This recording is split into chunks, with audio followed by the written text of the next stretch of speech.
That's a little loud. Hello, everyone! The SJG Detective Agency is officially open for business! I am Super Geek Girl, your resident magical girl detective. Hope you guys are having a lovely Sunday, and once again, it's our favorite day of the week. It's Gay Lawyer Sunday, baby! Time for more Phoenix Riot Ace Attorney, or Apollo Justice in this case. It's also 100 Girlfriends Sunday. And we've got quite a bit to talk about today. First off, hello Myers, hello Boots, hello Gabe, hello Sabrina, hello Sleepy, hello Presto as well, and Thanos. Welcome everyone. Glad to see y'all. Thank you guys so much for spending part of your weekend with me. I like you and want you to pick me over Pinky or anything, okay? That is a great segue to talking about this week's 100 Girlfriends episodes, plural. So we'll start with the English first because we finally have our proper introduction to Nadeshiko Yamato, aka Nari Sensei. This episode was so much fun, guys. This episode was so fun. Maganda absolutely killing it as Nari Sensei. I could not be happier for how the voice work went on her. I'm so happy with how she sounds. She is pitch perfect, exactly what I wanted Nari to sound like. So no complaints on that end.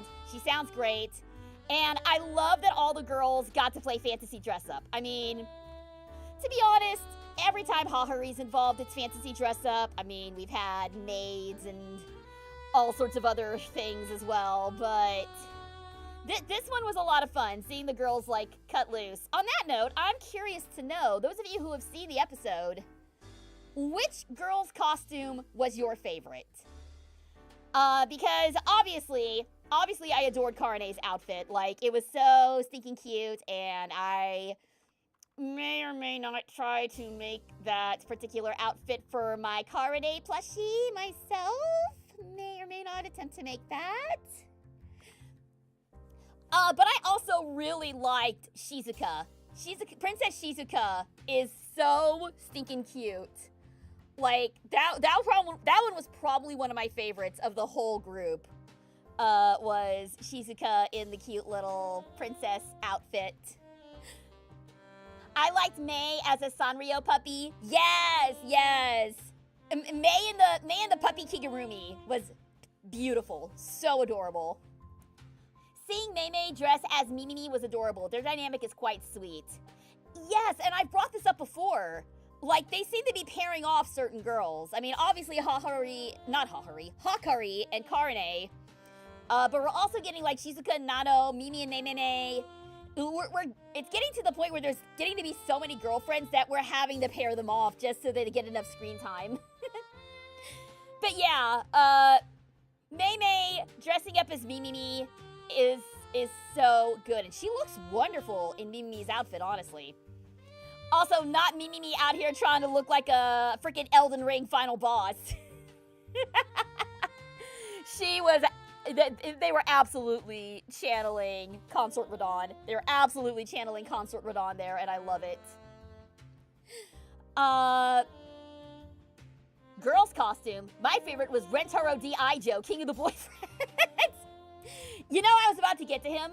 I was about to get to Rentaro's One Piece cosplay and how happy I am that we are able to get away with this, because I was explaining this to a friend of mine earlier today, that it's really strange on the anime scene to see these different properties being referred to by name, because so many times in anime, you have to change the name of the real world thing that you're referencing, whether it's another anime or whether it's a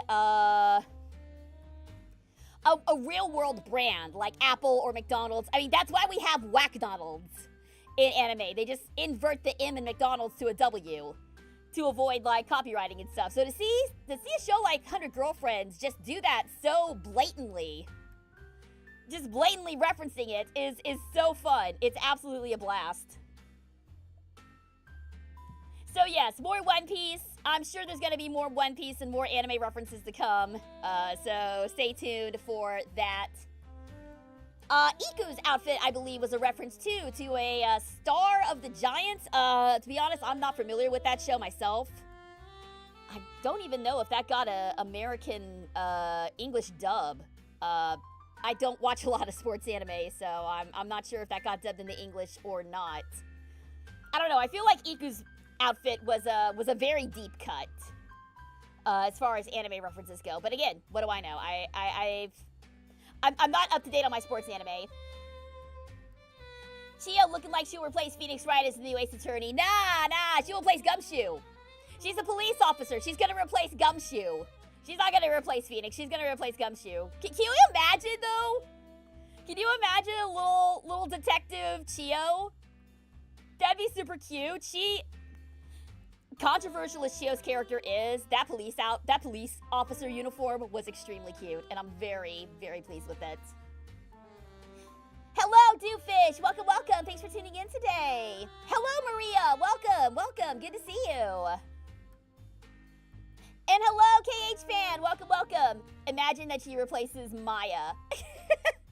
I don't think anybody can replace Maya, honestly. We've had our share of weird girls in the Ace Attorney series. We've had our share of weird girl assistants. We've had Kay, we have Trucy now. Maya will always and forever be the queen of the weird girls.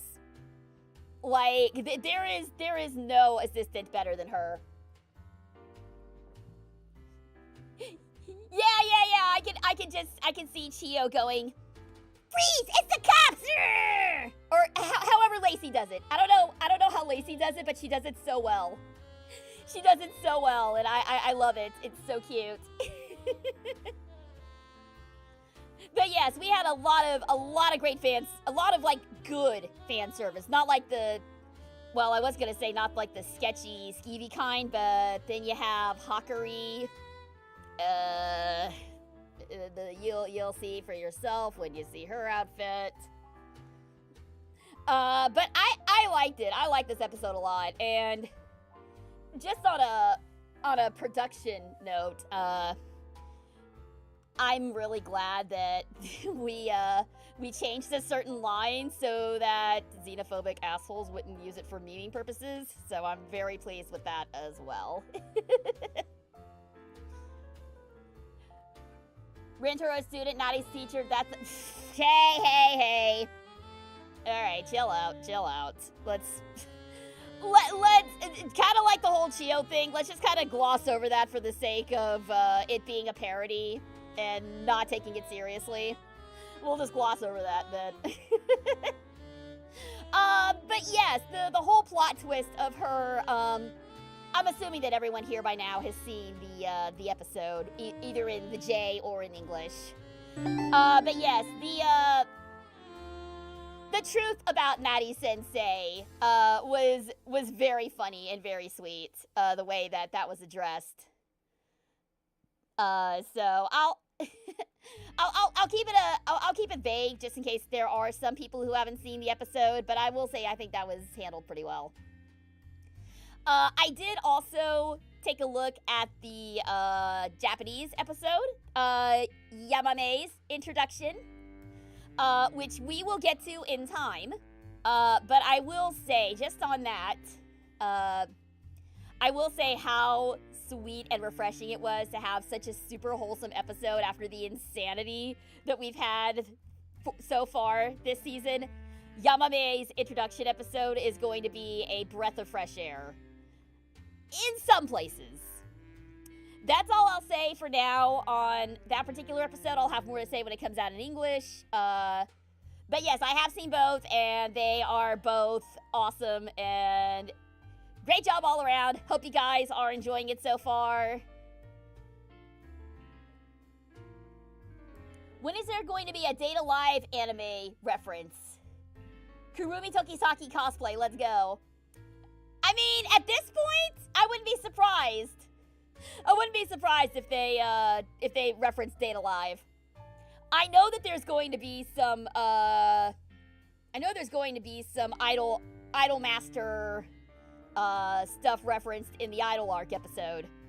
I think there was in the Japanese anyway. Not 100% sure about the English. I don't know anything about that quite yet. So, it's also interesting, Haruhi was the most free when she wanted to be back to her high school age, considering how her youth was robbed when she had Haruhi. Yes, yes. I did find that actually quite sweet. How, if she wanted to be free, if she was free to do anything, she would be free to be a high school student again and, like, get to live out the high school life that I wouldn't say that she was robbed of, but the normal high school life that she didn't have. So yeah, I did think Haruhi just wanting to be a normal high school girl was very sweet. By the way, the Idol songs are on Spotify. Dope. Yeah, both of the songs are really, really good. I really like them a lot. I've never really had a problem with the music in 100 Girlfriends. I still think that this ending theme that we have is just for season 3 is just absolutely insane. I admit it, I'm not really American, I'm Canadian. Is that what you wanted to hear, you bastard? You know, I'm not surprised that that's the abridged. I'm not surprised that's from Abridged. That's beautiful. That's absolutely beautiful. I have a feeling most of my Spotify will be 100 Girlfriends rap. Dope! Please enjoy our music. What do you think Maddie's favorite song is? Horse with No Name by the band America. You know, that's a pretty good pretty good pick. I would say either Born in the USA or Party in the USA would be, if we're going on brand, hardcore America-phile that she is, I would say either one of those two songs. Probably Born in the USA, I would say. The theme of American Dad? Maybe. I don't really watch a lot of American Dad. Myself. Of course, I'm familiar with the song. I did watch a little bit of it at first, but I don't know. I just kind of got sick of that and Family Guy, I feel. Party in the USA. Yeah, I've seen a few people say Party in the USA. The John Williams Superman soundtrack. Oh, wow. See, I feel like that would be more of a hero-obsessed, tokusatsu-obsessed girl, not a strictly USA girl. Family Drive dropped in quality real bad. Oh, I'm glad I tapped out when I did then. Jeez. Hello, Bushmaster. Welcome. Thanks so much for tuning in today. Great to see you last weekend. Thanks for stopping by.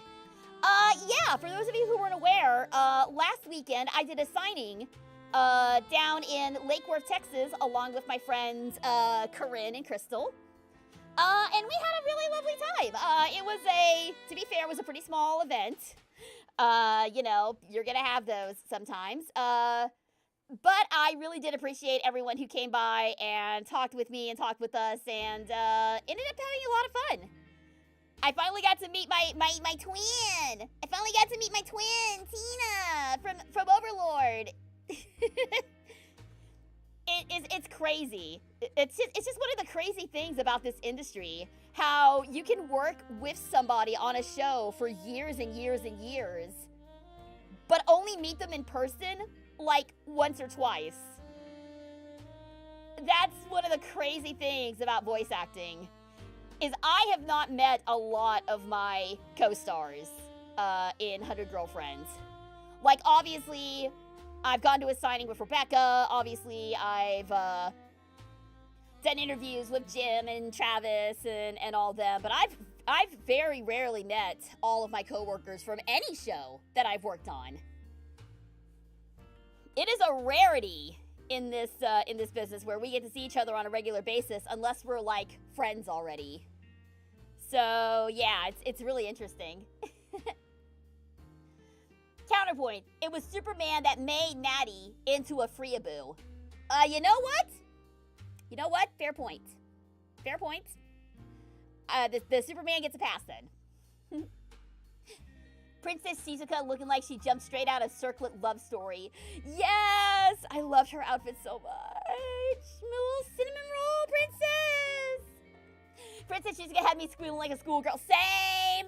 Same. Oh my god, she was so stinking cute. Easily my favorite costume of the girls. You know, next to Karane, who I may or may not be attempting to make that outfit myself. We'll see how that goes. I had Wendy's for lunch. I got the Shadow card deck. Oh yeah! Apparently they have like Sonic cards and stuff at Wendy's now. I may need to frequent Wendy's in the next few weeks. See if I can maybe get my hands on some of those cards. Cause you know that people are gonna swipe those up and scalp the shit out of them like they do with every good thing in life. Karumi was the macaron fairy. Her edible costume was so cute. It was macaron and macaroon, right? Yeah, the macaron outfit was really cute. Nana's pro swimmer outfit was actually a really good fit. That was a really good fit for her. Tokyo called, they want their ghoul back. Apparently McDonald's is gonna have a One Piece SpongeBob collab toy line. I did see that. And that is... One Piece SpongeBob collab was not on my bingo card for 2026, but here we are.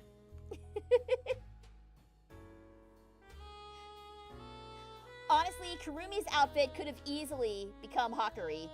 Why? Because Hakari's was also like somewhat food-based? I don't know if you would call that food-based more than it was strategically placed ribbons and bits of chocolate. We missed an opportunity to have Kusuri dressed as Walter White. See, that would have been really funny. But I don't know how big Breaking Bad is in Japan. I know that the show references I Am the One Who Knocks, but I think that was just in the English dub. I don't think that was in the J. I think that was just something that Macy threw in to the English dub. I don't know how big Breaking Bad is in Japan. I would assume not that huge, but I don't know.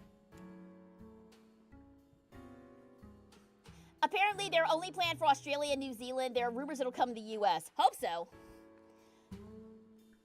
There have been some very weird collabs in kids' toys. Like, One Piece and SpongeBob is weird. Hello Kitty and Yu-Gi-Oh! Was another weird one.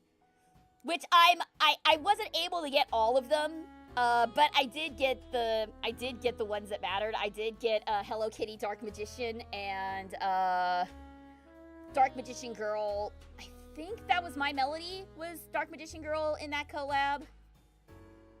I also got Karopi Karibo and there was another one that I got. The little penguin guy who was Blue Eyes White Dragon. That's what I ended up with. But I really wanted Hello Kitty Dark Magician and My Melody Dark Magician Girl. I got them both, so I'm pleased with that.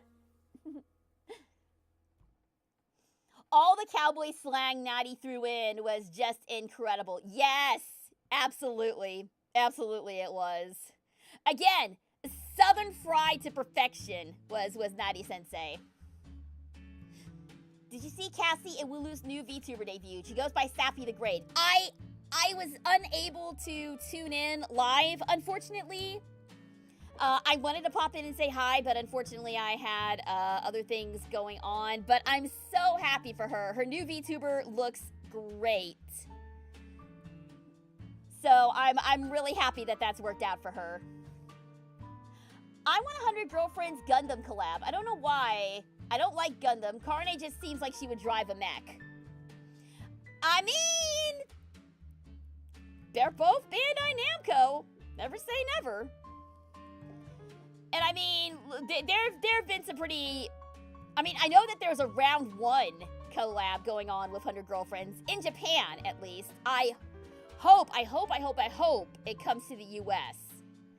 Because that would be incredible. But alas, no word on that as of yet. I saw Natty's FU scene in the dub clip. Why did they keep it censored? I don't think we're actually allowed to drop the F-bomb in a streaming show. I don't think we're allowed to do that. That's probably why it was bleeped out. It's kind of funnier, I think, that way. Unfortunately, 100 Girlfriends isn't as big in the US as it is in Japan. Well, it sounds like we need to change that. We need to change that right now. Bigger it gets, the more job security I have anyway. But yeah, all of that to say, great episodes this week. Hope you guys are enjoying the show and look forward to more fun times. And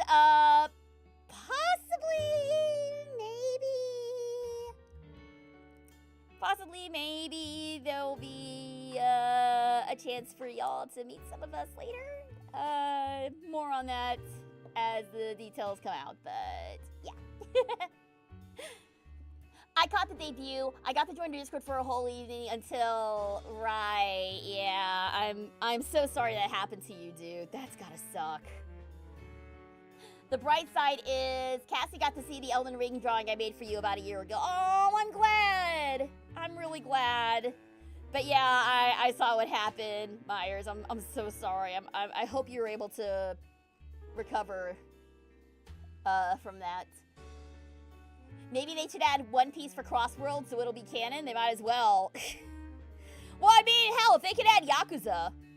Though I think they're just sticking with, well, no, they're not, because they've had, like, a bunch of other... You know what, I'm gonna say whatever goes at this point for Crossworlds. It could be whoever. Like, if they freaking introduce Monkey D. Luffy into Sonic Racing Crossworlds, I won't be the least bit surprised. That being said, I know that the Teenage Mutant Ninja Turtles dropped in Crossworlds, and unfortunately I wasn't able to do a Supersonic Racing Saturday for that. I will try for the next DLC character to try and do a community day. Yeah, for Godzilla or Evangelion, I may try to do a community day for those, but no promises. My schedule is kind of a little crazy right now. So fingers crossed, but no promises, you know. We need more merch here. Did you see the plushies they dropped a few years ago? Karane, Hakari, and Shizuka, a single plush goes for like 200 minimum. That's really upsetting. That's really upsetting. Why do you think I made my own Karane plushie? Why do you think I made one of my own? I couldn't find an official one. So I made one of my own. Though the nice thing is I can dress that plushie up in whatever I want, so. Next drop is gonna be Avatar: The Last Airbender. Right. Oh, by the way, well, two questions actually. Has anyone played that Avatar fighting game? Or is it even out yet? Because I've been seeing more and more clips of Avatar showing up on my feed, and I'm like, why is Avatar suddenly popular again? And then I remember, oh yeah, there's a fighting game that actually looks like it's straight from the cartoon. It looks super dope. I'm really, really bad at fighting games though, but the stylistically, they nailed it. I'm gonna try and find the 100 Girlfriends Blu-ray at San Japan. Given the current fear of physical media, I pray Season 3 will come to Blu-ray. Yeah, fingers crossed. Fingers crossed. By the way, those plushies are styled like the Uma Musume plushies because Bandai. Because Bandai! Exactly.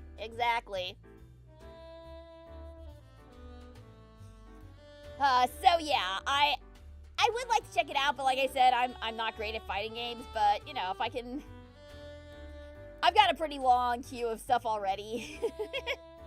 It looks awesome though. Like, I got into Avatar really, really late. Like, honestly, I think the first time I saw Avatar in full was like a couple of years ago when my husband found the entire series on Blu-ray at like a FYE Hastings sort of store. And we and we binge watched it in like 2 weeks or something like that. That was the last time that I saw Avatar. I still haven't seen Korra. Like, I still have not seen Legend of Korra, and that's been out forever and a day. Although, from what I hear, Korra isn't quite as good as Avatar, or maybe that's just people being salty. I'm not sure. I'd like to see Legend of Korra at some point, to judge for myself. Doesn't it take place like 100 years after the events of Avatar or something like that? Because I know Aang isn't around, but some of the other characters are. They're also just doing like a straight up new series of the gang all grown up. Because I've seen the artwork of adult Zuko, and damn, that's all I'm gonna say.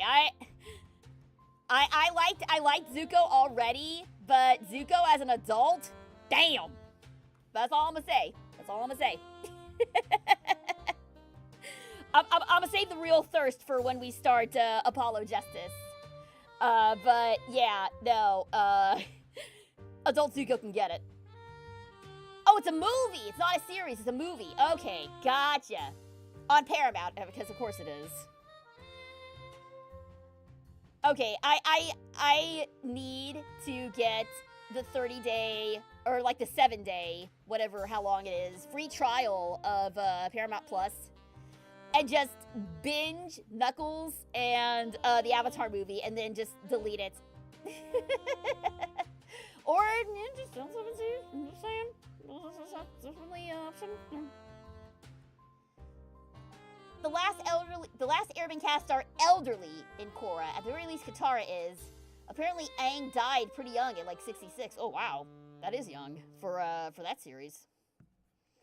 The Knuckles show, it is available on Blu-ray. Okay, great. Well then, screw Paramount Plus. I'll just get it on Blu-ray then.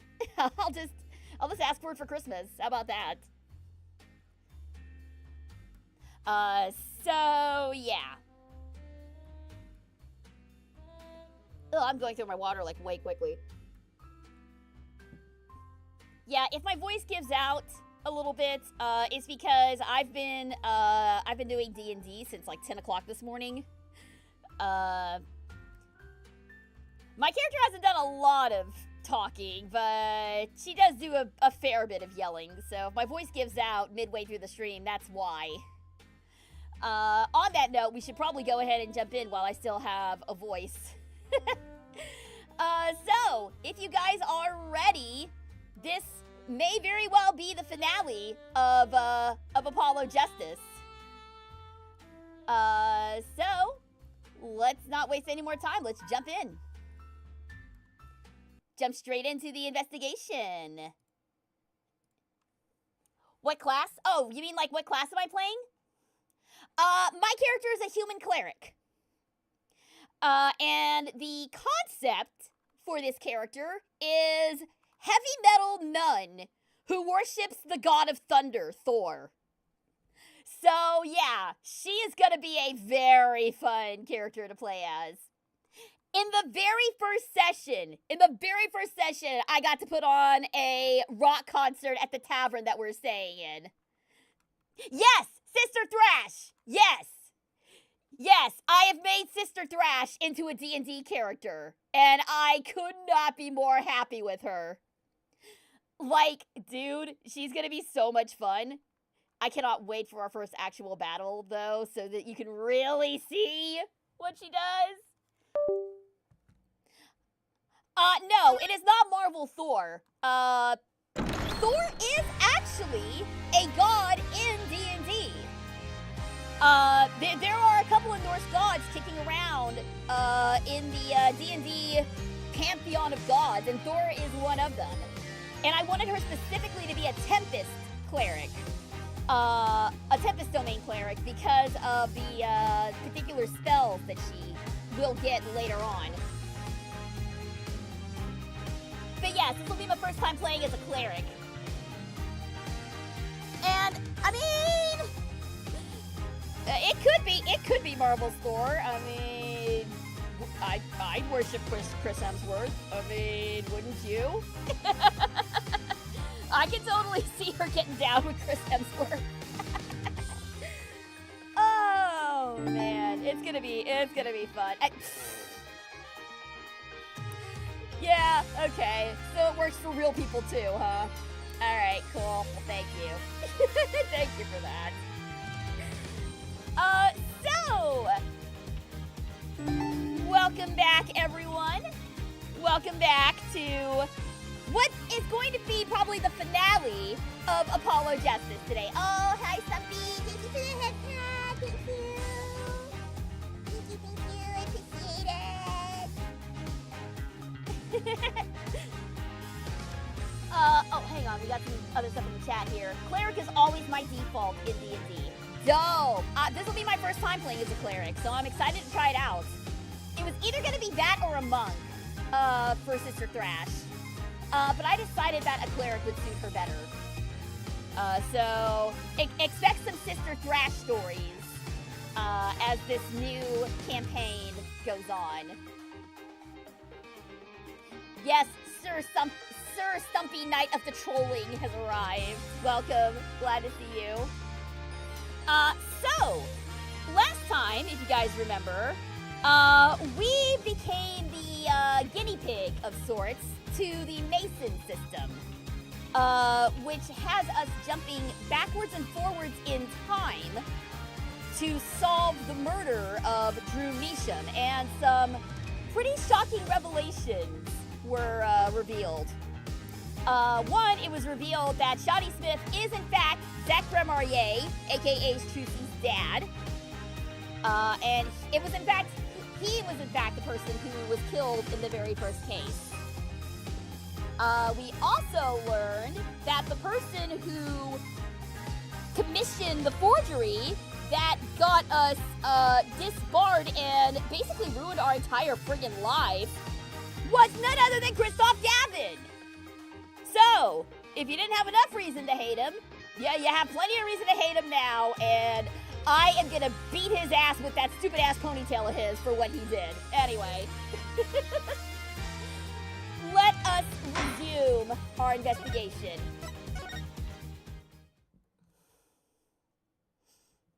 Zach did a really poor job with his new alias. His real name was Shadi Enigmar, but his new alias was Shadi Smith. Not the most creative.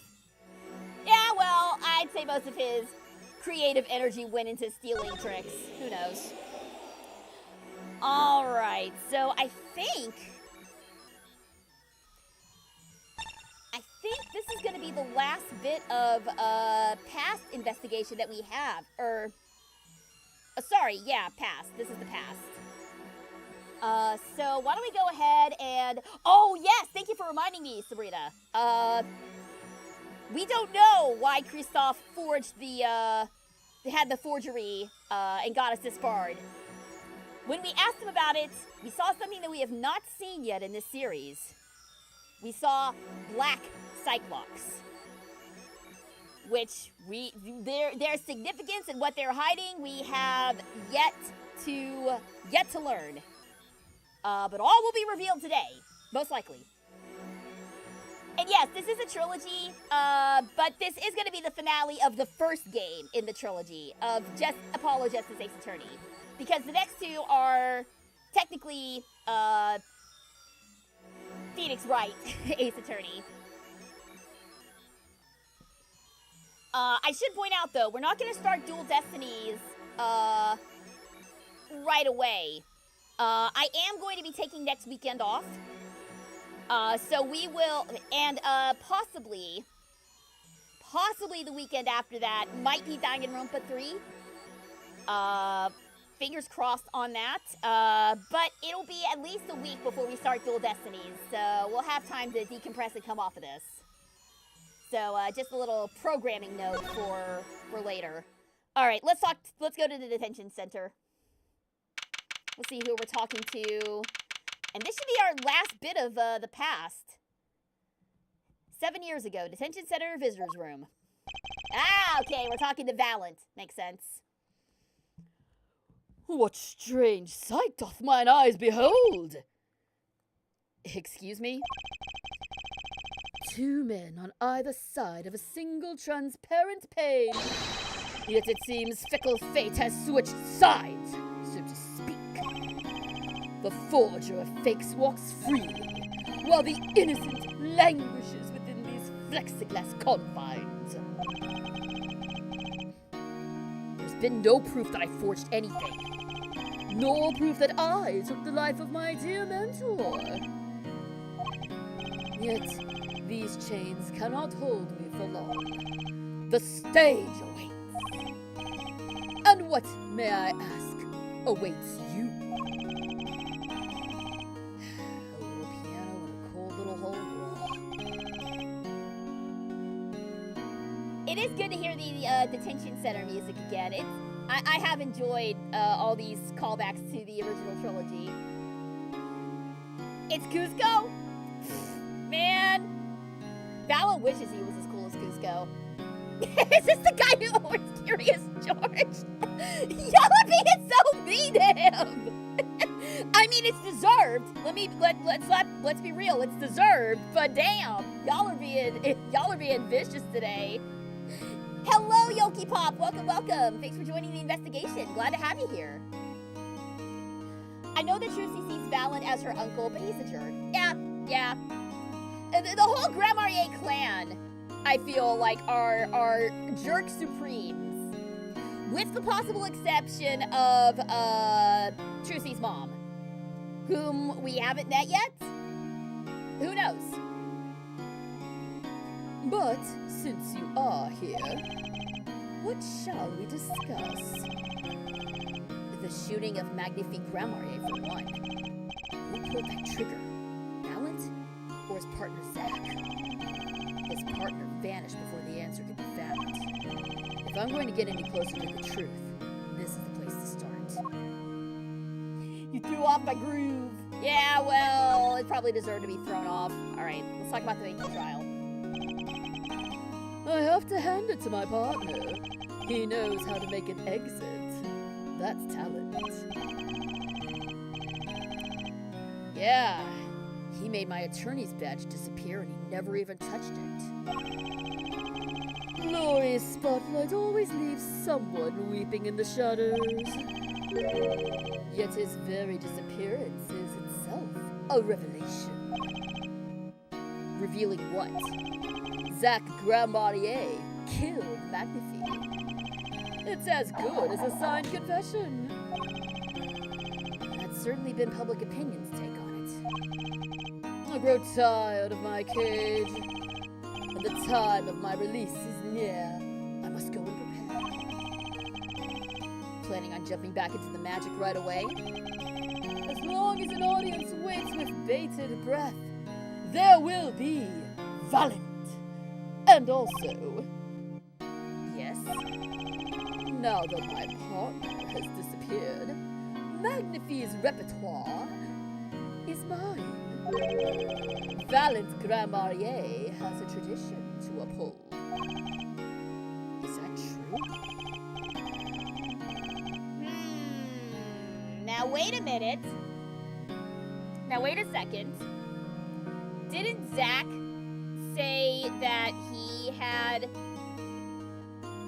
Didn't Zach say that he had the legal rights to all of Magnifique's tricks and that he was holding on to them for Trucy so that Phoenix could sign off on them and then he could disappear for another 7 years? But yeah, I can definitely see this as a motive for murder for Valen. I had a thought. I feel like Phoenix being disbarred shows a double standard in the Ace Attorney universe. The defense attorneys and their clients always get the short end of the stick.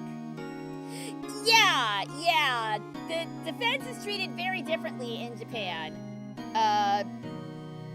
Though here in the U.S., people just assume lawyers are scum no matter which side of the bench they're sitting on. But yeah, I think Japan in general has a very low opinion of defense attorneys, and it's probably because, and don't quote me on this, but from my understanding, in the Japanese court of law, you're not innocent until proven guilty. You're guilty until proven innocent. So as a result, people view defense attorneys very differently there.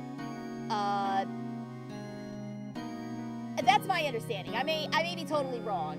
I may be totally wrong there, but that's how I see it. I need to go back and watch that one episode of Legal Eagle where he and a Japanese attorney were watching Ace Attorney and commenting like how different it is. Hello, Trickster! Welcome, welcome! Good to see you! Haven't seen you in a while, buddy. Glad you're back. I am less than 1 minute into the newest of 100 Girlfriends. Why is the meta dialogue so funny?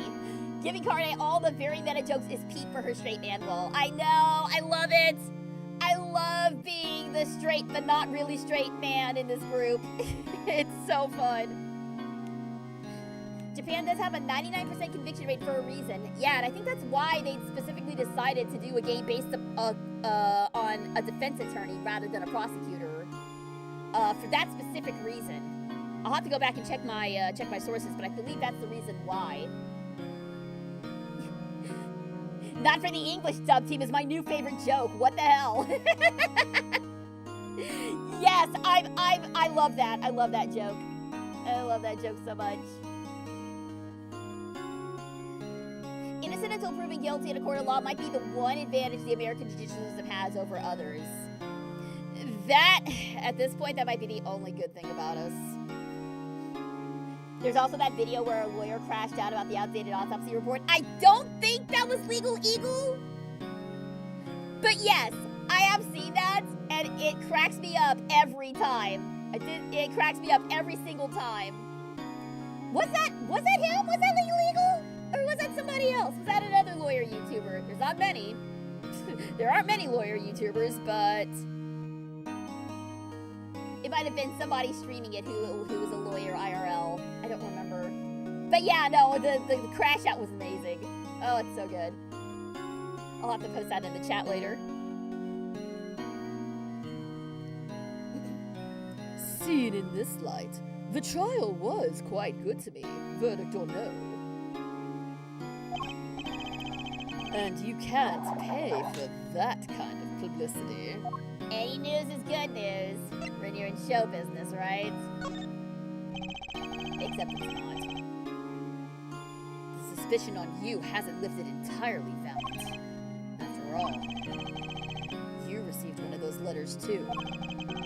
You were just as obligated to follow Magnethy's instructions as your partner. So I was. But only Zach Gramaye followed them. Let us not speak any more of who shot what. Now that my partner has vanished, the question is moot. I'm more interested in learning something else, actually. And what might that be? I want to know what Magnethy had up his sleeve. How could he coerce you and your partner to kill him? The trick up his sleeve?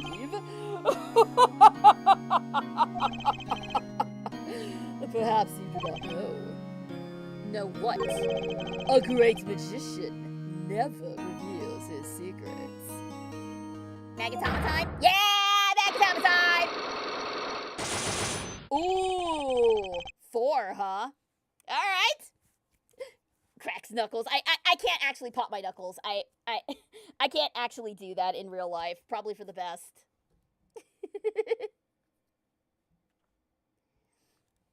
I didn't think it would be that easy. The audience must remain forever in the audience, bathing in the reflected glow of the spotlight. Yeah. We're about to bust this wide open. Let's do it.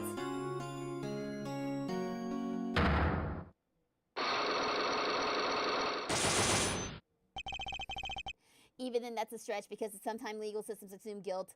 The Brixton minifigs police forces. Yeah, oh god, that whole Brixton minifigs thing just pissed me off, dude. It was. I'm not gonna get into it right now.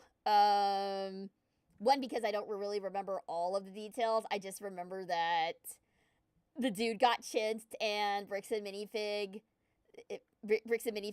was that particular store was a crap store. If look it up if you're really interested in what we're talking about, but it just trying to talk about it just kind of pisses me off. So we'll just move aside for now. I've thought about this for years. After 100 Girlfriends ends, tragically, no. I'd love it if the mangaka made a one-shot about 50 Yuri rom-coms. I mean, we already have 3 pairings. We've already got 3. We've got Hakuri and Karane, obviously. Oh, 4, actually. We got Hakuri and Karane, we got Nano and Shizuka, we got Hahari and Mei, and we got Mimi and Mei. Oof, there's a lot of Mei names, aren't there? A lot of M names. Alright, the trick up his sleeve. Here we go. I'm flying by the seat of my pants on this one. There must be a path leading from the evidence to the truth. That's what I'm gonna find. To ask someone to take a life, even if I'm not long for this world. That's asking someone to commit murder. Yes, our mentor was fond of dramatic moves and dramatic finales. And he got his wish. His life was taken. What weakness can be so powerful as to coerce someone into committing murder? My guess is it was a matter of life or death. Care to explain? Your troupe lived in a world of showmanship. The flashier, the better. And flashy so often means danger, doesn't it? Let us make this as painless as possible. If you have proof of this danger, then show it. The danger? I mean, a stage pistol with 1 real bullet, that seems pretty dangerous to me. Take that!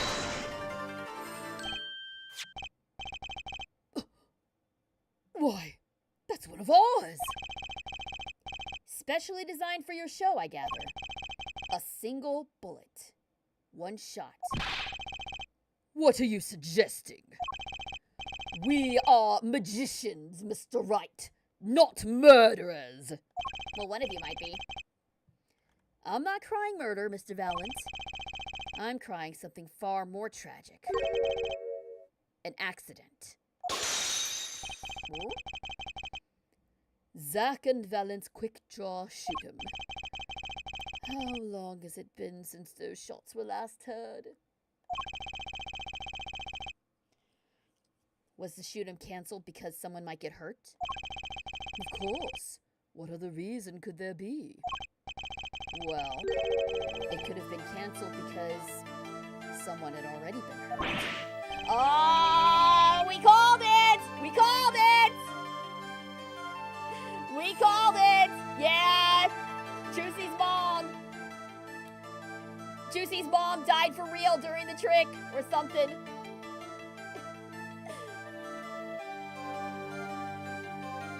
Hello, Cadmus! Welcome, welcome! Take an Everclear shot each time Maddie says the F word. No, don't do that! Don't do that! Don't do that! I'm not gonna be held responsible for anyone having alcohol poisoning. Don't do that, please. If you're gonna do it with something that isn't goddamn Everclear. What the hell is wrong with you? Do it with, like, orange juice or something. Everclear shots is just insane.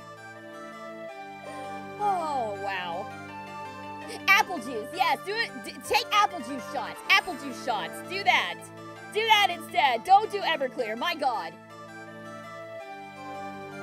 Fascinating, my Faustian forging friend. But tell me, what can you prove with a single pistol? Well, tell me what happened if there had... Tell me what would have happened if there had been an accident. What if one of your bullets took a life on stage? The performance of magic is not concerned with what-ifs. It is concerned with precision. Precisely whom do you claim we shot? Looks like I've chosen the right path. Let's just hope he walks it with me. A life was sacrificed so that the show might go on. And this shows who it was.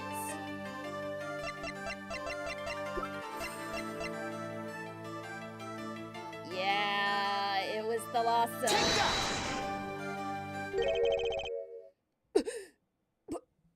But that's Zach Gramarier's wife and Trucy's mother. Thalassa, I believe her name was. Alakata!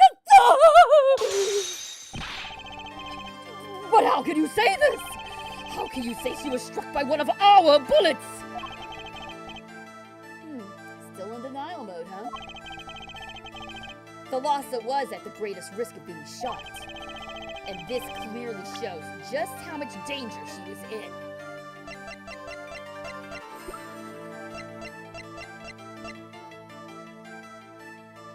Well, it's because, would this be it? Would this be it? Because, like, the trick was she always stood in the middle of that, right? This seems like a bit of a stretch, but let's go with it. Troupe Gramarier's performances were very, very popular. So popular, they even made a commemorative stamp at the height of your fame. We were not merely the latest craze. We were an age. A golden age. It's all here on this stamp. There's Thalassa, yes?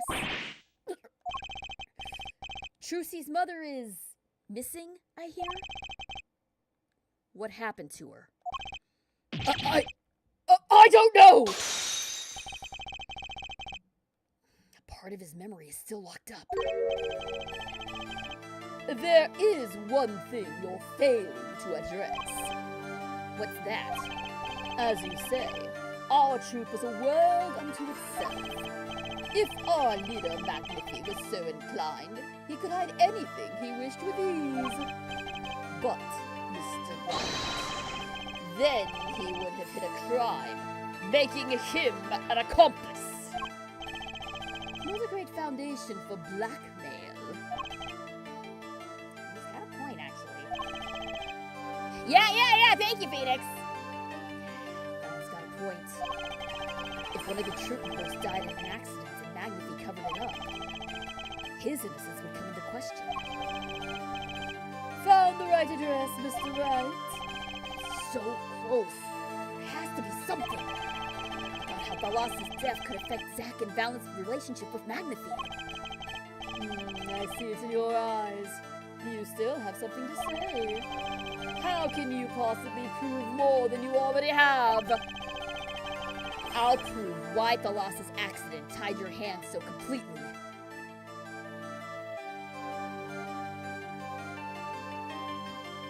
Well, we don't really have evidence, so with a person? It's gonna take a little knowledge of the players to crack this one.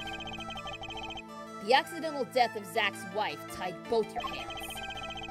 And this information proves why Magnifi held so much power over you. Because Thalassa was his daughter. Is that why? Trucy's mother and the daughter of Magnifi Gramarier. It's gotta be because she wasn't just Zack's wife, she was also Magnifi's daughter. It's gotta be that, right? Take that!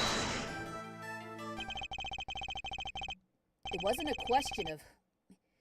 question of who shot Thalassa. Thalassa herself was the problem. What do you mean? She was Zack Gramarier's wife. Trucy's mother. And Magnifi Gramarier's only daughter. There was a terrible accident. And the two of you killed your mentor's only daughter.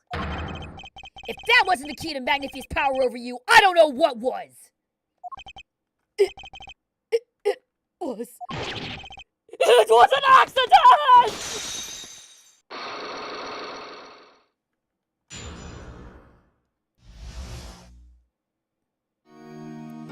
So there we go. He finally confesses.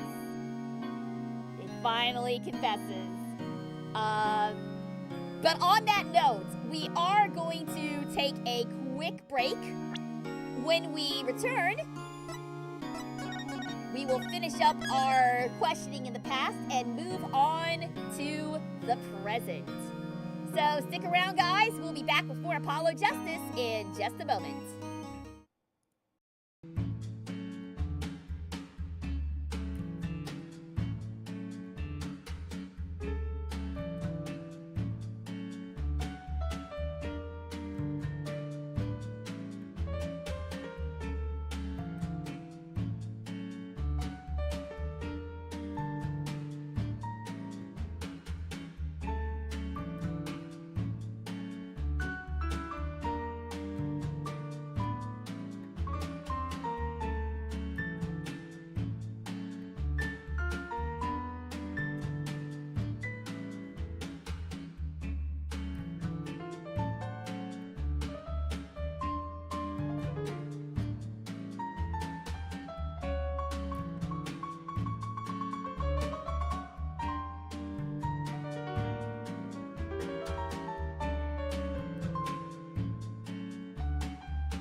Welcome back, everybody. Thanks for sticking around during the break while my screen goes crazy for some reason. Let us resume the investigation. I'll go ahead and save again because I don't remember if I did or not. All right. For those of you who are just joining us, we have found out Valent has just confessed that he and Zach accidentally, with the biggest quotation marks possible, killed Thalassa Grandmarier in a magic trick gone wrong. Let's see if we can find out a little more about that. There is no proof. None at all! But Thalassa went missing, and your mentor blackmailed both of his disciples. It doesn't take a genius to put one and one together.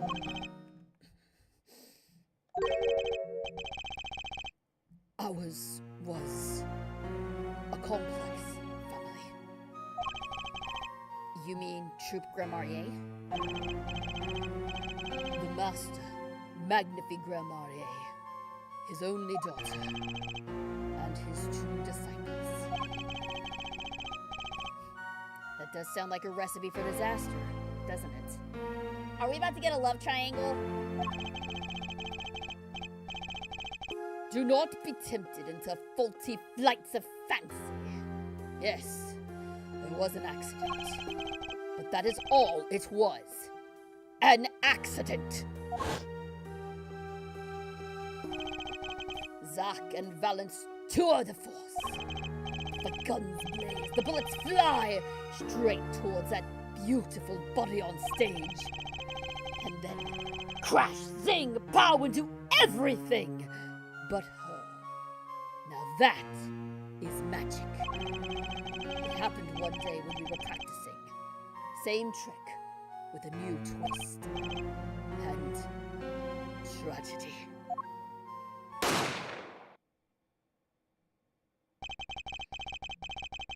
But as for whose bullet stole Thalassa's life, we shall never know the answer.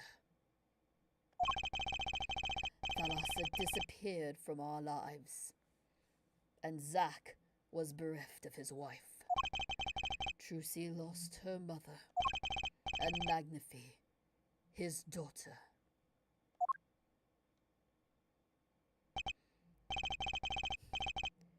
And that led to blackmail, I take it. It is all part and parcel of the darkness that comes when the curtain falls. This guy is so freaking dramatic. He's fun to read for, but he's dramatic. Why did Magnifi Grandmarier try to cover up the accident? It was his own daughter who died. All I can say is, it was a critical time for Troop Grandmarier. A passing of the torch from Magnifi to Zach and Valent. We all sacrificed so that it might be a success. Thalassa's death was the greatest sacrifice of all. Yet, even when her life was extinguished, her presence was not. What do you mean? In time, we, myself and Zach, found we could no longer oppose Magnifi's wishes. Magnifi forced us to perform for his art, for his benefit. I see. I guess I can understand. I mean, he did lose his only daughter. But do you not find cowardice in his actions? Huh? To decide to hide the truth of your own daughter's death is one thing. But then to hang that death as a guillotine above our heads? Things were dark behind the scenes in Troop Grandmarier, that's for sure. Does Trucy know? She was not told, naturally. Who would want to know that their father might have taken their mother's life? That's true. I had not thought of that accident for a very long time. I'm sorry to dredge up old memories, but this has helped a lot.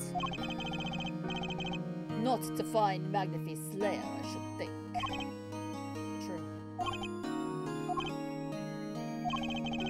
After that accident, there was one who came sniffing quite persistently.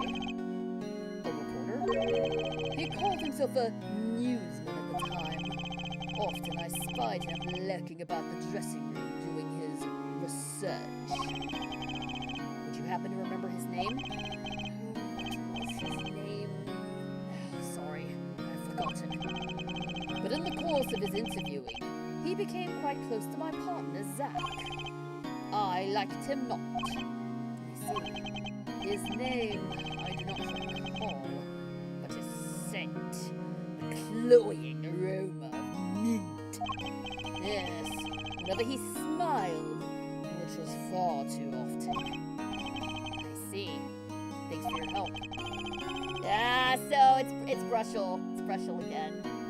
I don't blame Valid for his dramatics in this case. Okay, in this case, yes. If there was a reason to be dramatic, it would be now. It would be now, but he's just been so over the top for the whole game. But in this case, it's totally warranted. It does no good to interfere with the past, Mr. Wright. You will not uncover answers, only wounds. I'm sorry. I'd begun to notice a dark curtain hanging over Troop Grand Marnier. And I began to realize what I had to do. I had to protect Trucy from that darkness. The reporter he mentioned, the newsman. I never learned who that was at the time. Though, I've got a pretty good idea who it is now. That smile and the sickly sweet smell of mint. The last floss-thin thread connecting Zach Grand Marnier to this world. Sooner or later, I'd have to track him down. Oh god, we're gonna have to deal with Brushel again! Alright, but that clears the past. Nothing left now but the present. Oh, and look at all this stuff that just opened up. Okay, I'm gonna save. I'm gonna save my game real fast.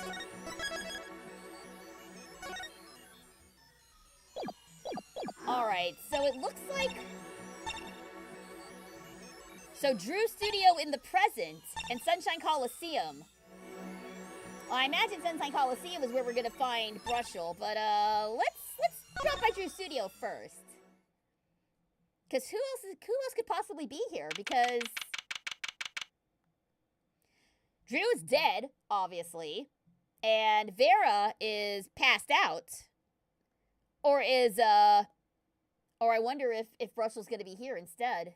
And we'll find out. Present day Drew Studio. Damn it! There he is! I thought for sure he would be at Sunshine Coliseum. But no, we're just gonna have to deal with him here and now, I suppose. Well, it's probably for the best. Get him out of the way. Ugh, God, this guy skeeves me out so hard. Well. What do we have here? Remember me? Of course I remember you. Journalist meets ex-attorney in bar. End quote. Can I ask what you're doing here? Mr. Measham was poisoned, and his daughters... Oh, yes, I know. Oh, how I know, yes. It's caused me no end of grief, to be honest. Journalist wishes he tracked down case just a little quicker. End quote. Were you on the trail of this case the whole time? Zach Grand Marnier was, a good friend. Zach said something to that effect back at the Borscht Bowl Club. Oh, what a character. What a man.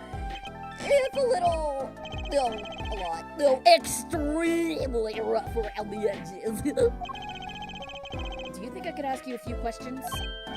Oh, are you serious? I mean, I'm usually the interviewer, not interviewee. Journalists ask questions, not other way around. End quote. Oh, fine, shoot. I don't care. People have been asking me all sorts of things lately. Oh, God, that smile. Take care, Cadmus. Thanks for tuning in. All right, let's talk about the family. It was tragic what happened to Drew Measham and his daughter. Forgery is a serious crime, and they paid the price. You know what really did them in, though, don't ya? Yeah. A forged diary page. The night I interviewed him, I found out something about Mr. Measham I hadn't known. What's that? You know, he always felt like he was being watched. Every day for 7 years. Walls have ears, potatoes have eyes. End quote. Being watched? You mean he felt guilty? No, I'm not talking about feelings here. You know, I felt watched too. The whole time I've been on this case, no less. Journalist gets tingling sensation on back of neck, freaks out! End quote. Because you felt guilty? Well, why would I feel guilty? You felt like you were being watched, huh? Wonder what that all means. Interesting. So who was spying on him? Was it Kristoph? I'm just gonna attribute everything to Kristoph from this point forward, I think. Why did I forget how weirdly wholesome Hahari was this episode? It's because Hahari is more often than not horny instead of wholesome, so when she is wholesome, it takes everybody by surprise.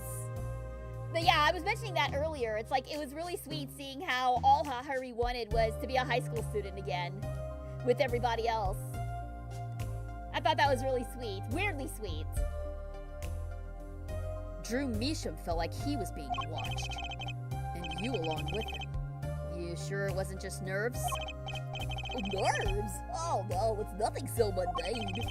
I stopped paying attention to my nerves a long time ago.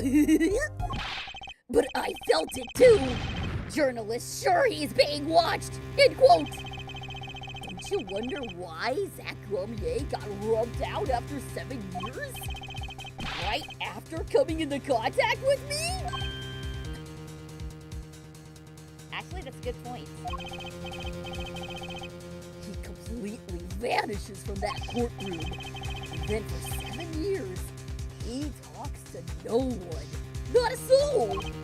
Then, just as the remaining time was almost up, he contacts me in order to have this made. And then he dies. Starting to put the pieces together, are we? And you were being watched this whole time? Well, maybe not just me.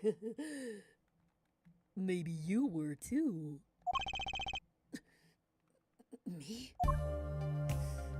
Ooh. Kristoph had eyes everywhere. Okay, this is... How much pull does freaking Kristoph have?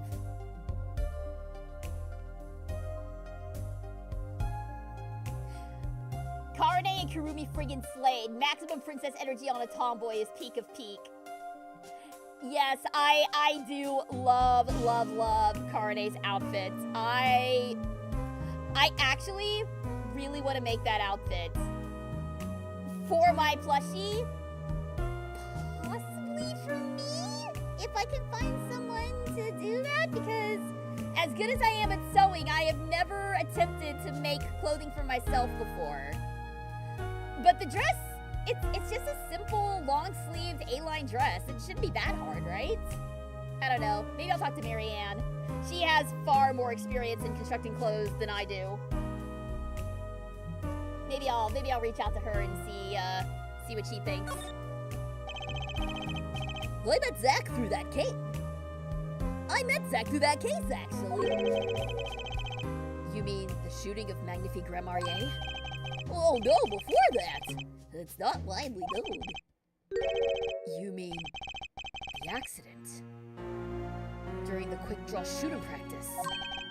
My. You're well informed.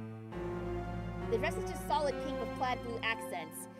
Yes, but there's also a hat, and hats are surprisingly difficult to construct. Every time I've had to make a hat, at least for a plushie, it has never come out correctly. It's just that the construction is really weird. Though it is just a simple beret, so maybe that won't be quite as hard as say, trying to make a top hat. Speaking of top hats, I will make a plushie of Trucy at some point. Right now, I'm busy with a lot of other projects that I can't really talk about right now, but hopefully will soon. But once all those have cleared out, I do plan on diving back into my plushies, because I miss making them. I miss making anime plushies, and I miss making Pokemon plushies, so I'm gonna try and dive back into those once everything kind of calms down for me. Oh, you should have seen me back then. I had dug up quite the scoop. I wanted it all. Money, fame, women, a little puppy, all for me. I was younger then, and my days and nights smelled of fresher mint than they do now. Valent Grandmarier did mention one particularly nosy reporter. Well, in fact, I was on close speaking terms with Magnifique Grandmarier at the time. I knew his daughter, too, of course. Thalassa, was it? Really? Then Thalassa disappeared. Quite suddenly at that. And Magnifique wouldn't say a word about it. Yeah, my evil habit got the better of me. Journalist catches scent of a scoop, goes on a feeding frenzy. End quote. I set up a one-on-one interview with Thalassa's husband, see? Zach Grandmarier. Something strange was in the air over at Troop Grandmarier in those days. The whole screwy mentor-controlling disciple scene had started by then, I'm guessing. Thalassa, she was part of it all, right? Come on, you can tell me. Off the record. Sorry, I don't know. Well, anyway, I kept prying and eventually became friends with Zach. Sure, he punched me once or twice, or 5 times. But over time, he came to see me as his confidant. I don't know what tarot card you would have to assign to this confidant, but I will avoid it at all costs. This is one social link that I am glad to skip. Let's put it that way. Let's talk about Valent. He's been waiting this whole time. 7 years, huh? Waiting? For his big comeback, of course! A big revival of the Magnifique miracle! Of course, it was all a dream. Because of this. The performance rights. In the absence of any official documents, he was golden. Who's to say the old man didn't give his rights to both Zach and Valent? So Valent waited until Zach died. Legally, at least. The time finally comes and Valent's like a kid on Christmas morning. He's getting ready for a show at the Sunshine Coliseum, you know. Ah, so that's where Valent is. If that document sees the legal light of day, it's gonna put a bit of a damper on the big show. He's a sorry one, that Valent Grandmarier. Lost out to his partner at work, and love, too. Love? I called it! Freaking love triangle! The oldest method in the world! The oldest method in the book, a love triangle between Zach and Thalassa and Grandmarier, though it's more like a love right angle. Because there was no love between Zach and Valent. Of course, depending on what fanfics you read, it your mileage may vary on that. Like, have you ever noticed, like, how a love triangle is usually not really a real triangle? It's just two dudes in love with the same girl or two girls in love with the same guy.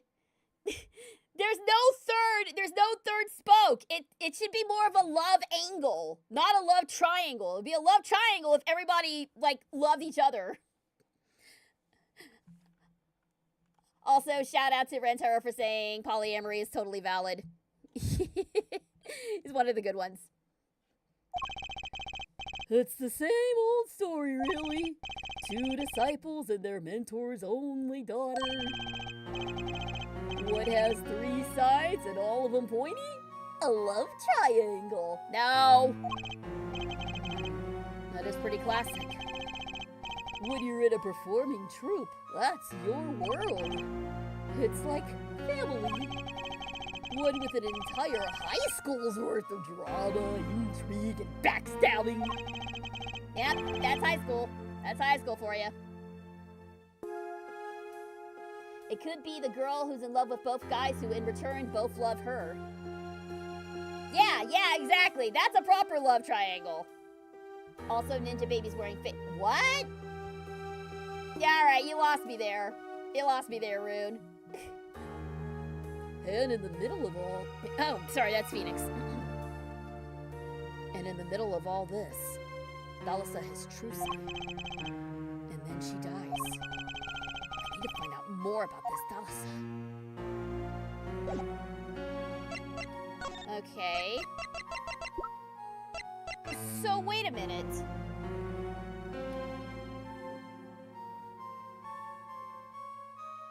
What if Valet was actually Trucy's dad? And Zach just claimed ownership over her, because like you see that sometimes, right? You see that, like someone will take on someone else's kid. I don't know what the reasoning would be at this point. It's just I'm kind of just throwing out stuff out here. Mr. Brushel, do you know this person? Oh, do I know that person? Of course! I was friends with Zach after all.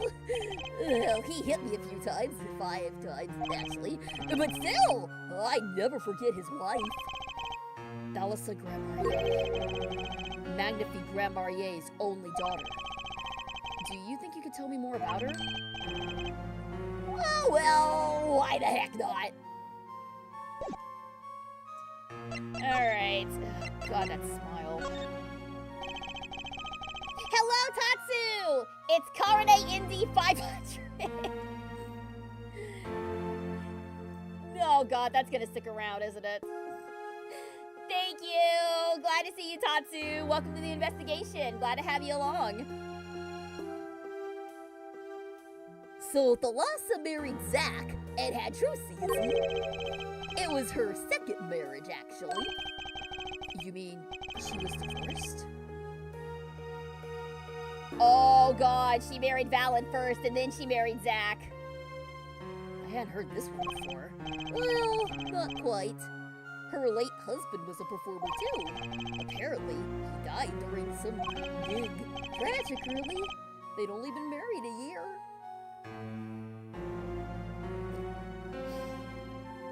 I know this is supposed to be serious, but I can't help thinking of that one part in Clue where Wadsworth is questioning Mrs. White and explaining why she was blackmailed because her second husband was killed. And then he goes in with, "But he was your second husband. Your first husband also disappeared." Well, that was his job. He was a magician. "But he never reappeared." He wasn't a very good magician. I don't know why, but that just cracks me up. You know, I've actually never seen Clue. Oh, you need to fix that. You need to fix that. Clue is so good. Clue is so good. Once things calm down for me, I want to have a watch party in the chat for Clue. I want to have a Discord watch party of Clue at some point this year. Again, it's gonna be like once things have calmed down for me. But yeah, we are absolutely gonna do a Clue watch party. Maybe throw in an old Pink Panther for funsies, because those are just fun, goofy slapstick fun. But yes, we will have a murder mystery comedy night in the Discord server at some point. Stay tuned for more details on that, but I want to do that really badly. Also, hello Breeze! Welcome, welcome! Thanks so much for tuning in. Thanks for joining the investigation. I didn't know. Oh, but she was a beauty. I still carry a portrait photo of her around, you know?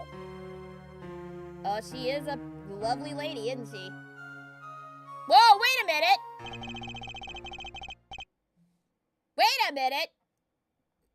Hang on! Hang on! Oh, I can't show, it won't show me! Alright, remind me to go back to that picture. I need to point something out. I've known Trucy since she was a little thing, too. She got the better deal, really. She's got you for family, after all. What do you mean? Well, just reminiscing, you know. Thalassa has another child besides Trucy. End quote.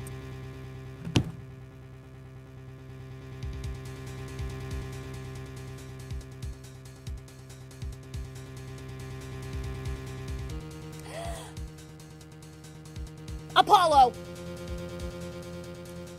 It's Apollo! The goddamn bracelets! Bracelets! Bracelets she was wearing! Bracelets she was wearing matches Apollo's bracelet! And she...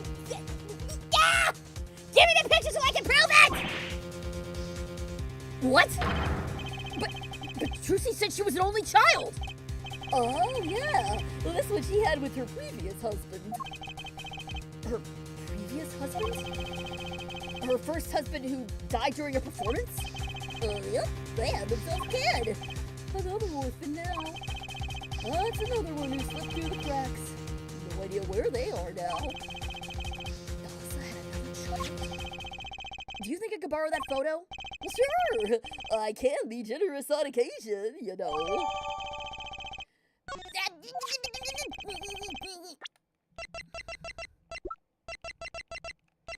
Look! Bracelets! That's Apollo's! That's Apollo's bracelet! That's Apollo's bracelet!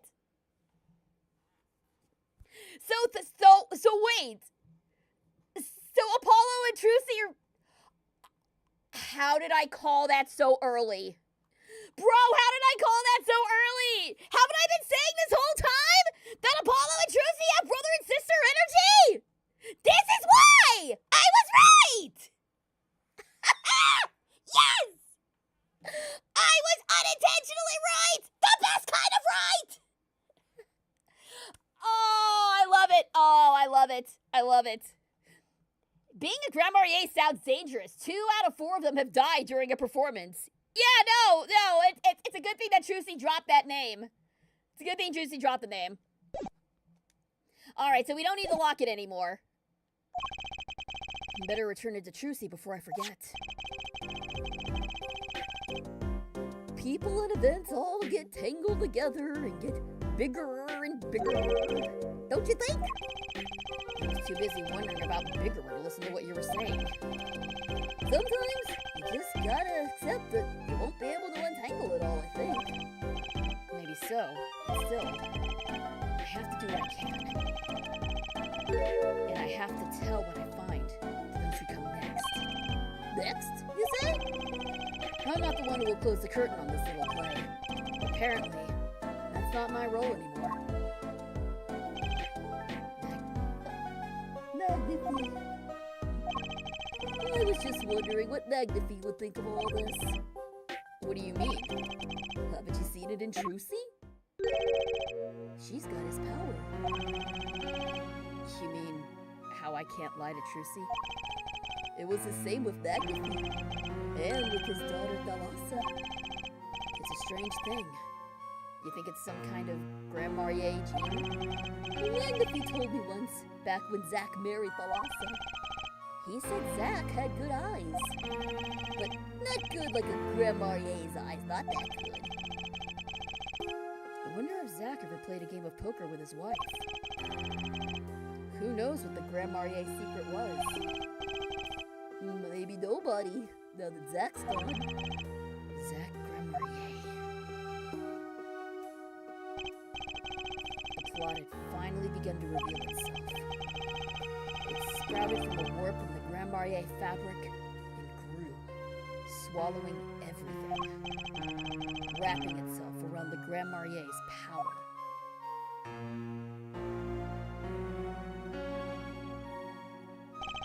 A power which passed from Magnifique Grandmarier to Thalassa to the next generation. And I would once again need to wait. The one who bridged it all together.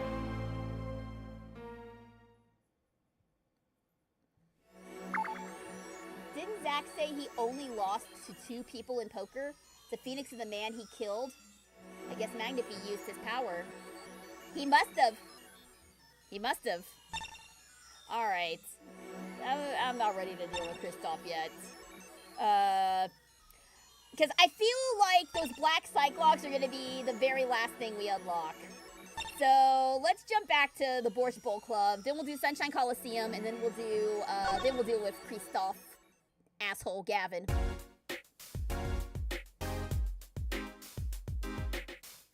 All right, the Grandmarier secret. Oh, hang on. Before we do this, just in case I'm wrong. But I think we've got what we need to bust this now. So let's do it! Megatama powers activate!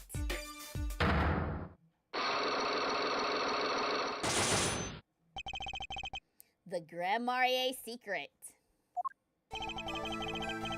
I said I refused to see ships of Trucy and Apollo for a reason. This is why. Yeah, no, I get it. I totally get it.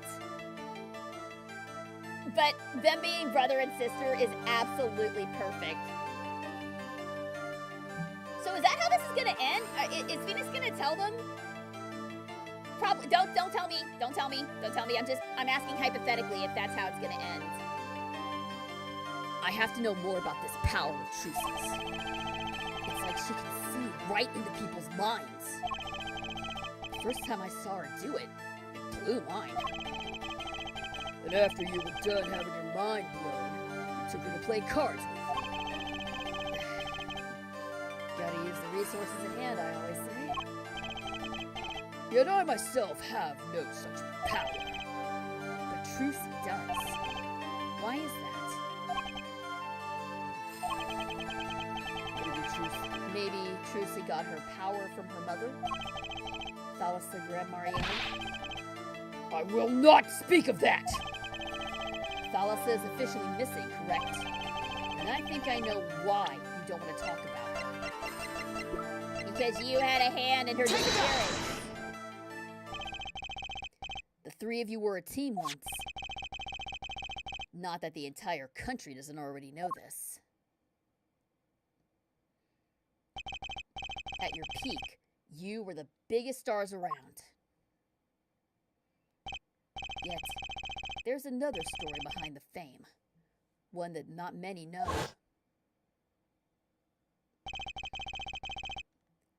Thalassa lost her life during a rehearsal. To you and Valiant Grandmarier's bullets. It was an accident! It wasn't me!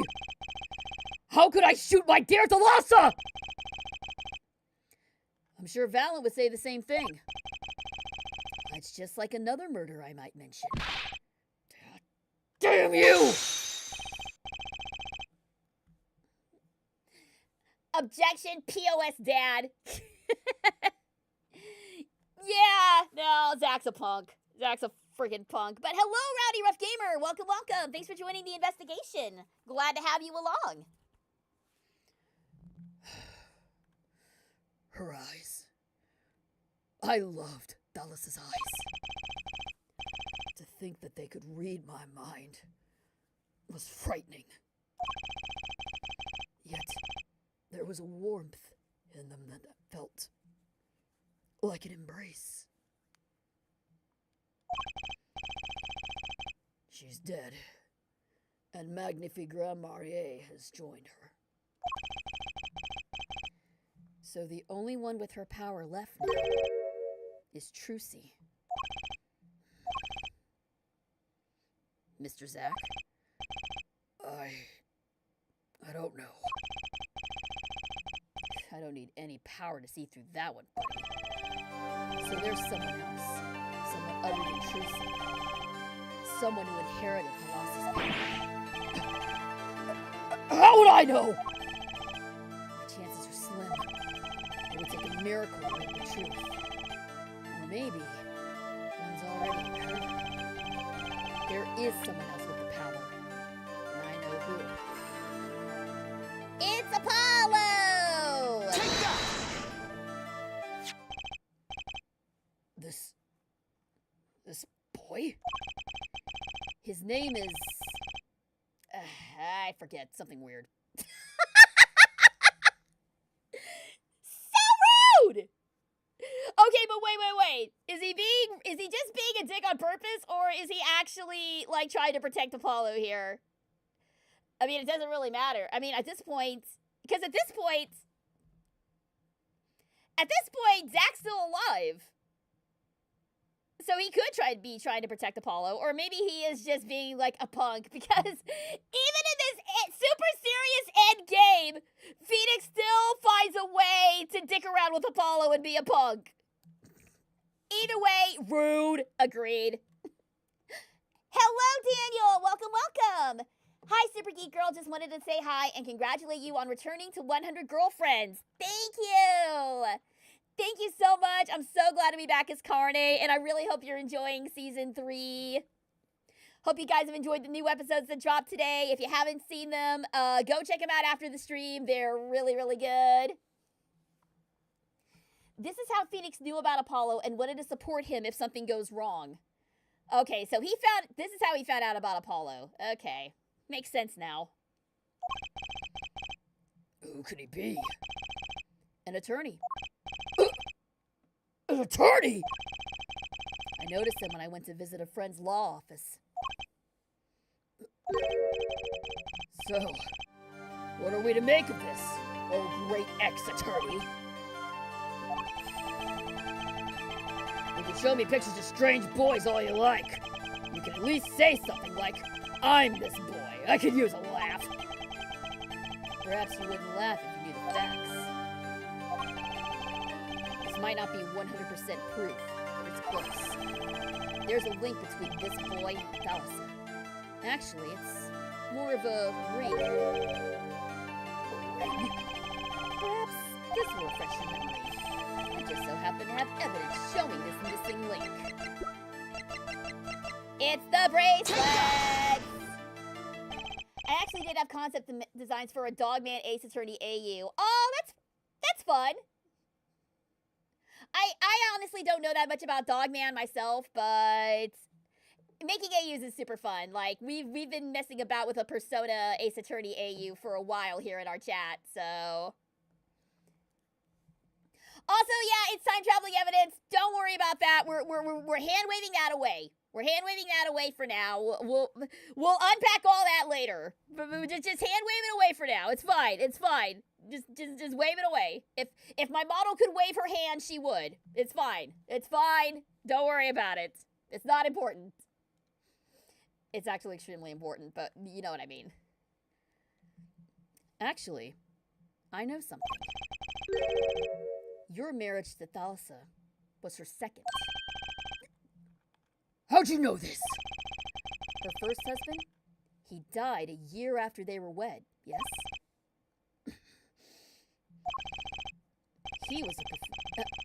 He was a performer. They met when he joined us Grand Marie's as a guest in our show. And after Thalassa wed him, she left the troupe for a while. You say she had a child then? I have a photograph of her here. So they were only together for a year. So Apollo couldn't have been older than 3 months when his dad died. Like, he was a baby. Yeah? He was still a newborn. I couldn't help notice I couldn't help notice what she was wearing when I first saw this. Those bracelets stand out. They're a Grand Marnier family heirloom. This boy wears a bracelet just like the ones in this picture. What? So that's why. Why what, Mr. Zack? I took this photograph of Thalissa before she left us. When she returned, she wore only one bracelet. I bet I know where that other one went. She must have given it to this boy. Her son. Oh, and that shattered both of them. All right. Well then. A strange power. I myself do not know from where it comes. Yet the fact is that it's passed down to the Grand Marnier line. It runs in their veins. What is it? I asked her, Thalissa, once. This is what she told me. Her power responds to tension in others. Tension? If she were to face a person and they became tense, even slightly, she'd know, no matter how hard they try to hide it from her. So she can see it? Nah, not quite. This is the strangest part of it all. Okay, so is she just that hypersensitive? Is she an empath? Is that what this is? Are they just empaths? Just hypersensitive empaths here? I'm not bragging. I pimped up an epic mac and cheese for dinner tonight. I'm very proud of myself. Congrats! I'm not that big on mac and cheese myself, but I'm glad you're enjoying it. That sounds good. Would you give us a speech after getting first as being Karane #1 best girlfriend? Bro, I can't come up with a speech right on the spot like that. But thank you. Thank you. I appreciate that. I have been watching the rankings, and yeah, it's fun seeing Karane hitting the top of the charts as like her and Rentaro still dominating as best anime couple, according to some people. But yeah, it's fun seeing that. Thank you. She wouldn't realize that she was subconsciously detecting this tension without the use of a particular object, or in her case, objects. Objects? Wait. Were they something she wore? Yeah, her bracelets. I admit the first time I saw one of those, I felt there was more to it than just fashion. But what kind of power could a bracelet have? You need to watch more tokusatsu shows, sir. Then you'll know how much power bracelets have. I've made a decision. I'll tell you all I know. Consider it a gift. Oh, we're getting info dumped super hard. All right, let's go. Well, I hardly need you to tell me at this point, but those two are brother and sister, yes. And the brother, too, has this power of theirs. So, Trucy has an older brother. I wonder what'll come of that. Like you don't know. Mr. Wright, tonight, after our game is done, I will return to a life of hiding. I would not see her live her life without knowing. I understand. I'll tell the two of them when the time is right. So he is gonna tell them. Okay. I'm in your debt, once again. No kidding. What I want to know is how all this got to be so messed up. Why are you asking this man for favors? He ruined your life. Those bracelets are made of a special alloy. It's said to expand and shrink very slightly in response to body weight. So they're temperature sensitive or something? Yeah. This is how they can shrink to the exact size of the wearer's wrists. Okay, hold on.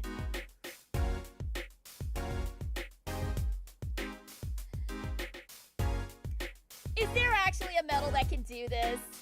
Because I know the whole thing with mood rings is that they change based on your body temperature. Like, I get that. Fine, color changing based on your body temperature, whatever. And yes, I know heat can make metal expand and cold make it contract, but this, you're getting into like silly make-believe territory here. Of course, this wouldn't be the first time that it's gone into silly make-believe territory, but a special alloy like this, I don't know enough about metal and jewelry to say otherwise, but I really doubt that there's a metal that can do this. And this has something to do with the power? What I tell you, the Grand Marnier power reacts to tension in others. When the Grand Marnier senses tension, they too become tense. And this tension translates into minute contractions of the muscles. So minute, you can't sense it on the level. They're muscles. So that's what the bracelets are for. With a bracelet on, you can sense these contractions. Because the bracelet is always a perfect fit. So when the person they're watching gets tense, the bracelet feels tighter on their wrist. Precisely. But that alone doesn't really count as binary.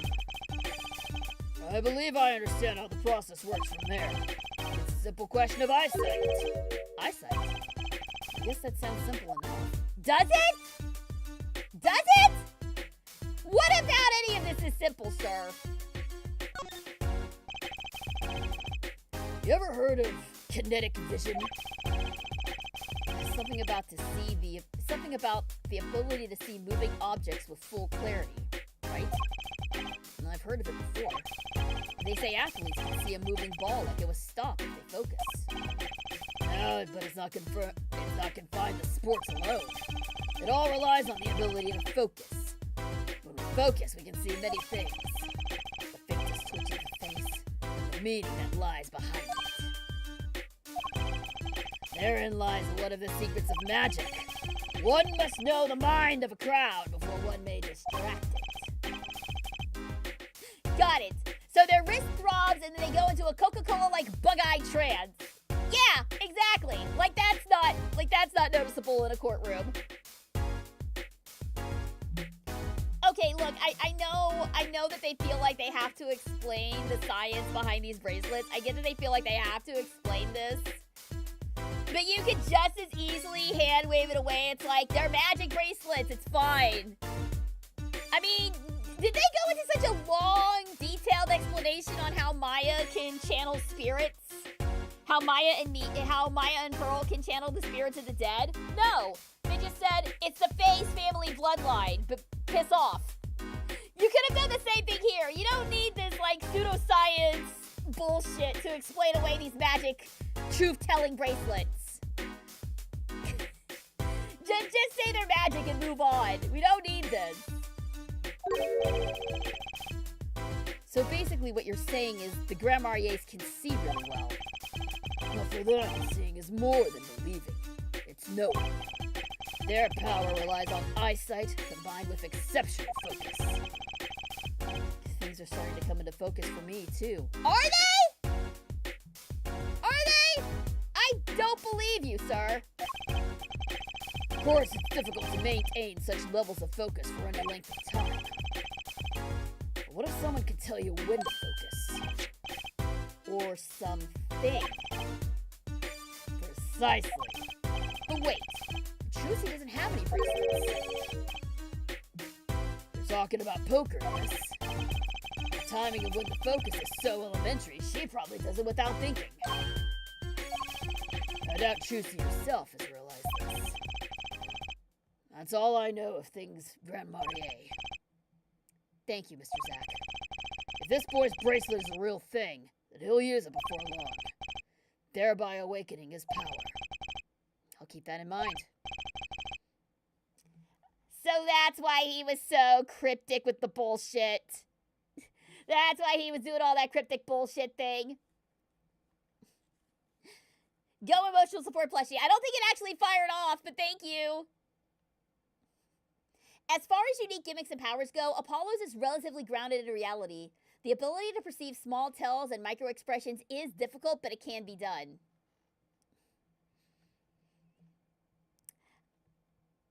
while I agree with you, for it to be done to this level, I think is a bit much.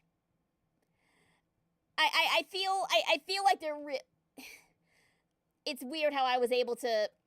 It's weird how I was able to wave away Pearl and Maya being able to summon the power of their big booby big sister all of a sudden out of nowhere. But this is what I'm having a problem accepting. This is what I'm having the problem accepting. I can accept the Magatama and spirit channeling nonsense, but this one, I think it's because they're actually trying to explain the science behind it, and that's where my brain is going like, wait, does that work like that? Is that actually how it goes? I feel like that doesn't quite work, but maybe that's just me. Uh-oh, we gotta redeem. All right, I will fire it off in just a moment. Shall we play a game? Ugh, I've said so much. Let me say one more thing. I will tell you of that night. That night. The night my mentor, Magnifique Grand Marrier, passed from this world to the next. Oh! There were 2 pistols and 2 letters sent. This was Magnifique's test. A test? In his last years, Magnifique Grand Marrier worked us to the bone. No, to the pain. That night, I could not shoot him. So I shot the clown's forehead instead. This, it seems, was the correct answer. Take this. I give my art to you, Zack. It is thanks for playing along with my show. You shot well tonight, Zack. Though I would not have minded dying by your hand. How could I shoot you? You're my mentor. Ah! I thought you might say that. If I went home without shooting anything, what would you have done then? Then, of course, I would have given Valent his chance. And if I had shot you in the forehead instead, then it would be over. If you or Valent were to shoot me in the head, then I to the darkness would go, and my art with me. A fitting end, don't you think? Yet this ending, too, gives me no cause for regret. I thank you, Zack. And I am sorry. I have done much that was wrong in my day. So Zack really was innocent? It seems to me Magnifique wanted you to be his successor all along. That's why the time he gave you was earlier than Valent's. Perhaps. But it's not something we'll ever know for sure now.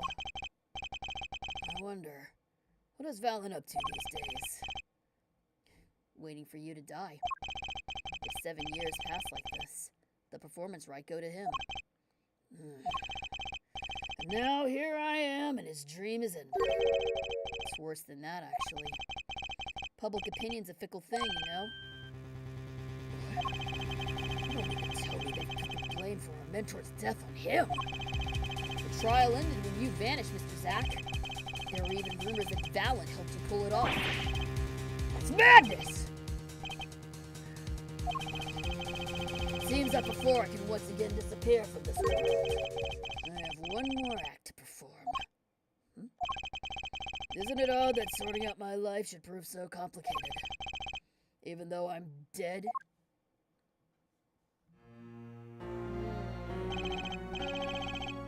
That night, Zack Grand Marrier was killed. He died as Shadi Smith, a mysterious traveler with a secret past. But he left one thing behind before he parted. This. His confession, to use as I saw fit. What? To whom it may concern, 7 years past, I, Zach Grandmarier, murdered my mentor, Magnifique Grandmarier. I apologize for the trouble caused by my sudden departure from court and hereby confess to my crime. Of course, he had killed no one. This was his way of tying up loose ends with his old partner, Valiant Grandmarier. Ah.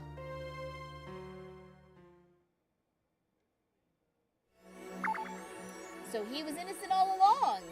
Except he kind of wasn't, because he's still a punk-ass bitch, but... wow. Okay, I'm gonna need some time to process this. Hi, PSO Will. Thank you very much for the head pad. Thank you. I appreciate it. Thank you. But yes, it seems that, at least for the murder, he was innocent, after all. So then, that means it had to have been Valiant. Valiant was the one who killed Magnifique, then. There's no way they're gonna pull a third party this late in the game, are they? There's no way, right? Right? Right? Well, we'll just have to find out here in a bit. We are gonna take a quick 3-minute break, to prepare for the, final... Oh, never mind. I guess we're doing this now. Present Day Sunshine Coliseum. Actually, we're gonna stop here for a second. All right, we're gonna take a quick break, and when we come back, we will finish up with the Mason system and possibly finish up with Apollo Justice. We'll see. See you in 3.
welcome back. And before I forget,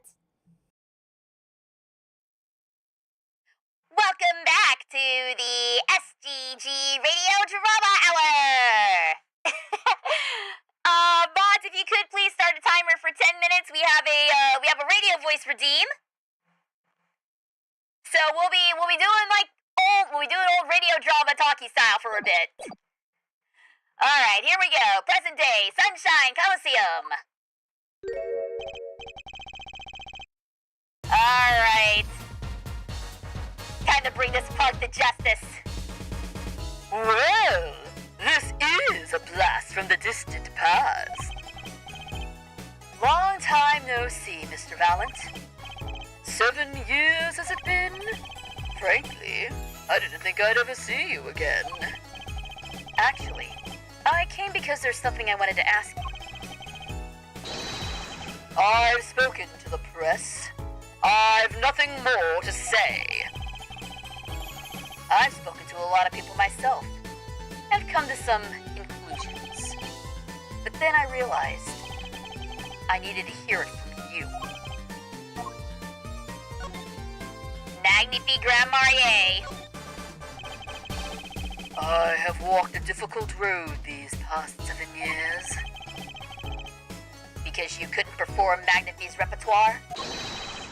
Do not be deceived! Valent's skill is the real deal. I do not require my mentor's hand-me-downs. No, it was my partner who slowed me on my way. Zach Grandmarier. His rather well-performed disappearing act 7 years ago was the end. Or so I thought. Zach Grandmarier murdered our mentor and fled to escape punishment for his crime. You said something to that effect 7 years ago, didn't you? I remember it as if 'twere only yesterday. Yet, that was not the way of it in the end. For while he vanished, the suspicions upon my own person never did. His partner Zach vanished to protect him. That's what those thieving magpies of a press said. I had no idea. Yet that very same press comes to me now, feigning interest. They cover the greatest magic show in history as if it were a vaudevillian distraction. And here must I stand, smiling at them all.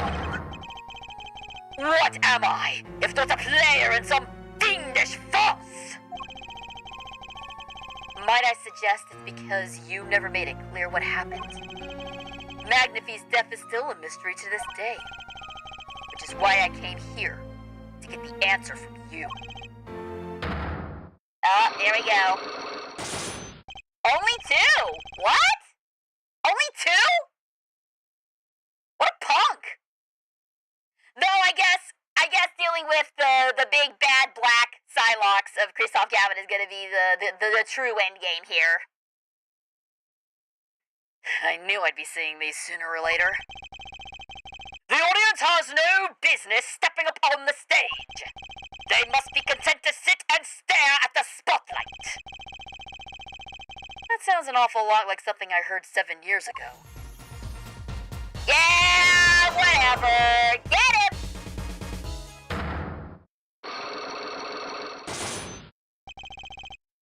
Magnifique's death. Let's finish this off. Ask what you will. You'll get nothing from me.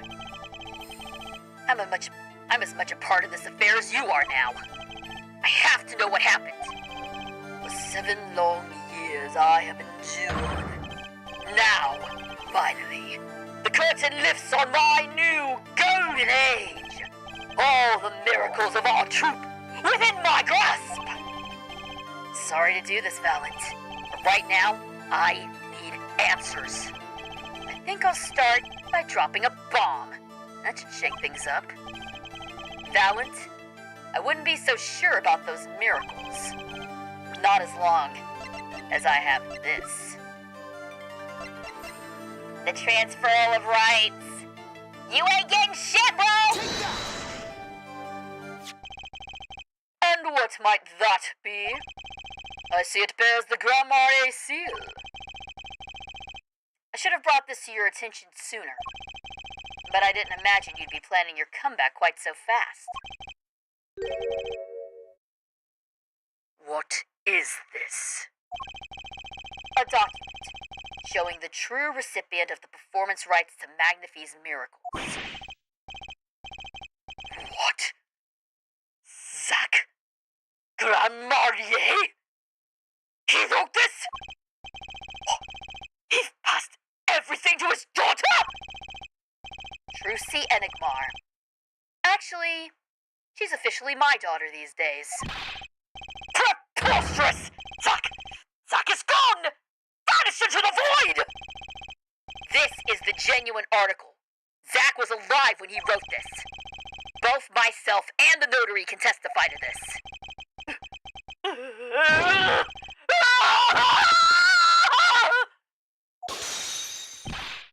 Just one.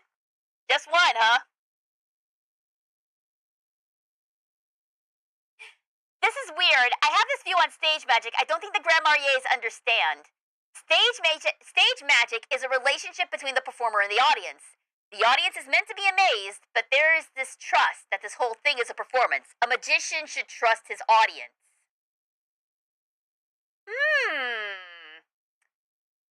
You know, that's a fair point. That is a fair point. I don't know that much about stage magic myself, but I can understand that. At the very least, yeah, have respect for your audience. Oh no. That I can understand. Have respect for your audience. It's something that a certain company that rhymes with the word Tony really needs to understand. You need to respect your audience. Anyway. Why does fate toy with me so? Why must my life be lived and thrown to the dead? Yeah, you're not the only one with that problem. But he shot Magnifi! Yes! It was Zach! It was! And then he left, and my career as a magician fell into the darkness! Did you think there might be some way out of it? Say, if you could prove Zach Grand Marnier shot Magnifi? Was that why you testified? Yes! My way out! It should have been my way out! Well, it might not be too late, Mr. Valent. All you need is a way to prove your case. Who really killed Magnifi Grand Marnier?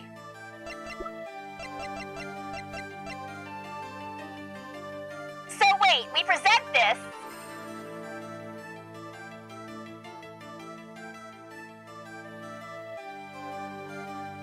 So what, we present this and Valent just gets to get away and be his assholey performer self?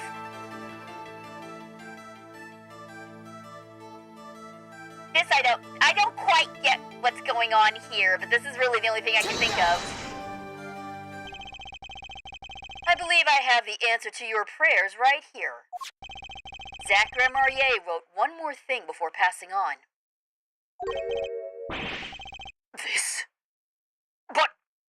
This is a confession, in which he admits to the killing of Magnifi Grand Marnier. See? All according to your plan. I am a magician by trade. Deception is my life's work.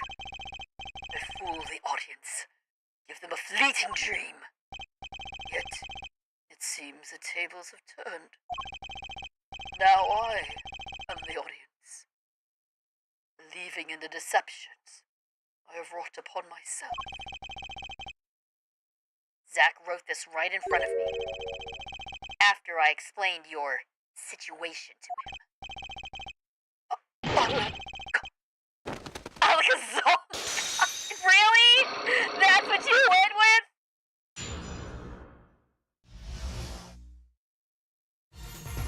Alright, let's learn the truth. You do know that this confession is nothing but lies. Yes, It's my opinion that Zach Grandmarier killed no one. Then you must be thinking the truth is a simple matter of elimination.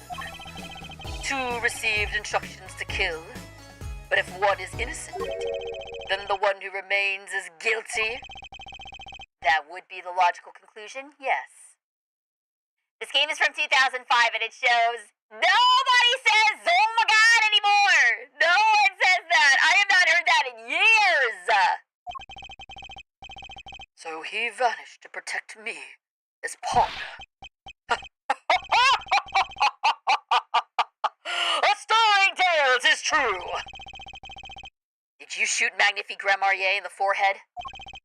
If I had, and I told you, what would you do? Run to the police, perchance? Do as you will. There is nothing left for me now. It is true, after all. I have little talent. I needed my mentor Magnifie's repertoire. It was as if a little demon grabbed hold of me. I knew it. So Val and Grandmarier did kill the great Magnifie.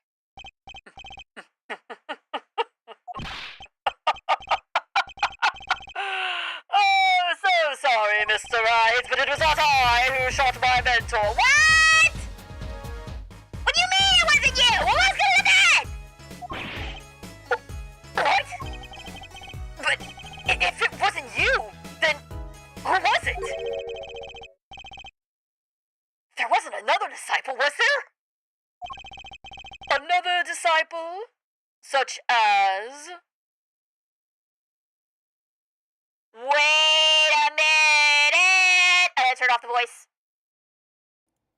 the voice. Okay. Did Thalassa come back?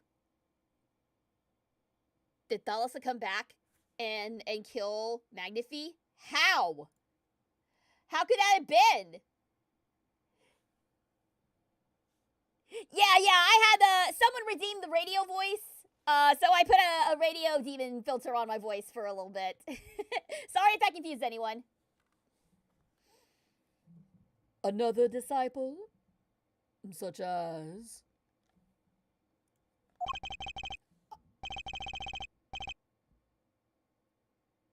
What the hell?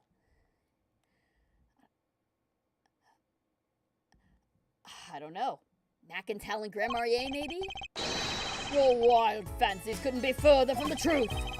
Only Zack and Valent received those threatening letters. But there was another. One more person could have fired that pistol that night. I don't suppose you've figured it out by now. Okay.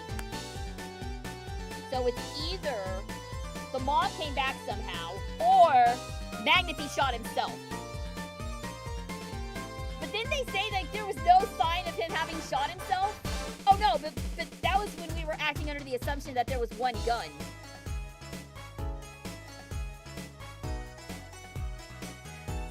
So what?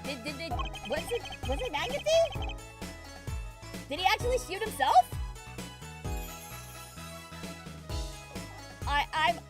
I'm stumped actually. I'm completely stumped here. If it wasn't Zack or Valent who shot Magnifie, then it had to be the only other person at the scene. Which means... Wait. You don't mean... Yes. The great Magnifie Grandmarier himself.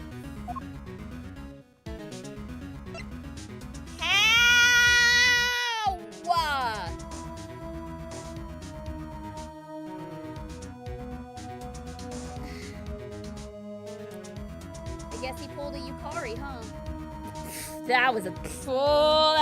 That was dark. Sorry. Oof.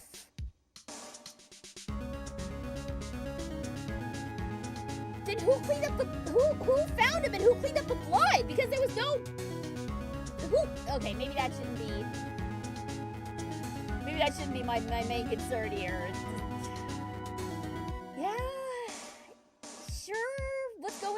I guess? So Magnifique Grand Marnier committed suicide? You find it hard to believe? To be honest, I hadn't even imagined it as a possibility. When I arrived that night, the old man was still alive. He appeared to be asleep. I could not shoot him. When I turned and made to leave the room, the old man called out to me. So you spoke with Magnifique Grand Marnier? Yes, and this is why I knew what he had done. Magnifique transferred the rights of his repertoire to my partner, Zach Gamarier, not me. I see. Then I guess I owe you an apology. I always thought you were the one who did it. You owe me no apology. Huh? My crime was, in a way, more serious than that of murder. What? Your crime? Is Fella Grand Marnier confessing something? What could be more serious than murder? What did you do? You see, I knew that 2 letters had been sent. There are no secrets between partners. It was easy to find out. That was when I understood Magnifique's plan. He wanted to die by one of your hands? Little did I expect it had anything to do with the rights to his repertoire. That was when I heard it. The little demon whispering inside my heart. The demon? Let me confess. I had intended to shoot Magnifique, and I planned on framing my partner for the crime. What? That night, I prepared something before going to Magnifique's hospital room, which was IV fluid, of course. I'd seen it on an earlier visit. If Zach did not shoot, I would do the deed. Then, I would use the IV liquid to place the murder on his hands. That was my plan. But you didn't shoot him. I could not. The demon in my heart fled when the moment came. But then, Magnifique called me back. I am sorry, Colin. I'm giving my magic to Zach, not you. You still lack the draw he has. Please, help him if you can. I left the room, and then I stopped. The shock of what I had just been told consumed me. That is what I heard. A fateful gunshot. Magnifique Grand Marnier killing himself. Then the demon woke anew within me. Zack killed him. He was the one. Him. The magic will be yours. That was the crime worse than killing someone. Was making it look like a... okay, I see what I see now. He did the thing the Akuya did! He screwed with the crime scene! He did the thing the Akuya did in friggin' Danganronpa 1! It was an asshole move then, it's an asshole move now! I altered the scene of his suicide. Okay, to be fair though, someone else also did this in Danganronpa. This is not a new trick for me. I took the pistol from his hand, wiped off the prints. Then I used the syringe to add the IV when I got. So in the end, things happened pretty much as planned. Magnifique died, and you framed Zach for his murder. As planned. Of course, the outcome was somewhat different than I I had anticipated. Well, what do you think? Do you believe my story? Can it be believed, truly? That was 7 years ago. I don't know what to believe. But, yes? I'm glad I heard it from you, Mr. Valent. Thank you. It is I who should be thanking you, Mr. Wright. Only when I had lost everything could I make my decision. You're going to turn yourself in? My partner may have vanished, but not so my guilt. And as my guilt stays, all else begins to leave me. My friends, my performance rights, my magic. I've had enough of vanishing acts. I understand. I thought my life was ruled by a dead man, but I find I was wrong. For Zach Grandmarier was alive. Well, not anymore. And now it occurs to me, what if he was not the only one who survived? What do you mean? You see, now that I think about it, I realize that we never saw proof of her demise. We never saw her body. Her? Thalos is still alive. I called it. The mind races and the mouth flaps on. My apologies. Forget this matter. I can only hope that the day will come when I again meet my partner, Zach Grandmarier. Then I shall apologize for my terrible mistake. I am glad we had this chance to talk. Thank you.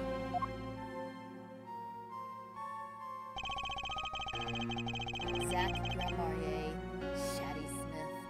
Whichever name you prefer, he is no longer with us. The truth revealed in that trial was only a sliver, and the impenetrable darkness that remained had taken another life. I knew what I'd have to do to push back the darkness for good. And it would involve paying that man a visit. Back to Kristoph.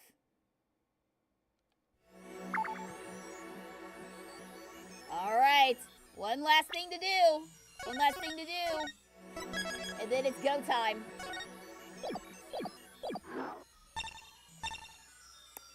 Let's head back to Kristoph. Beat his ass with his dumbass ponytail. Oh, what?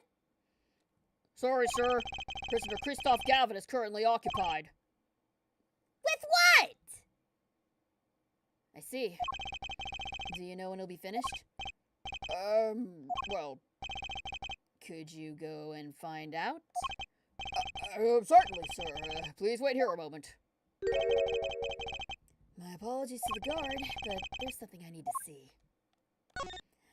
Oh, we can get that letter now. Grab it. Grab it before he gets back. Grab it before he gets back. There it is. The yellow envelope. And the sender is Drew Nation. That is right.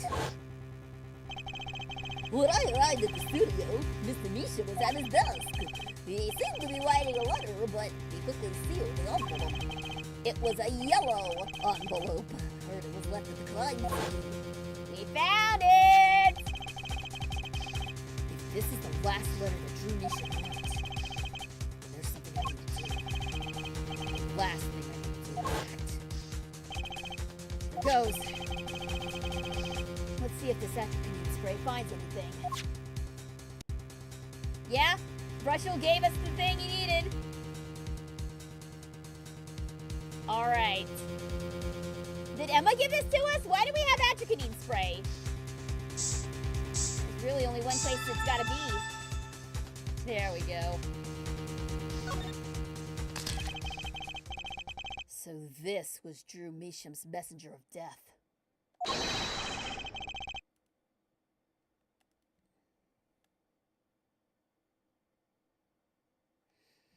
It was this stamp, all right. There's no mistaking it. 424 out. Wait, is that what's written on the card? How can you read that? I'm impressed. And his last letter was sent to Kristoph Gavin.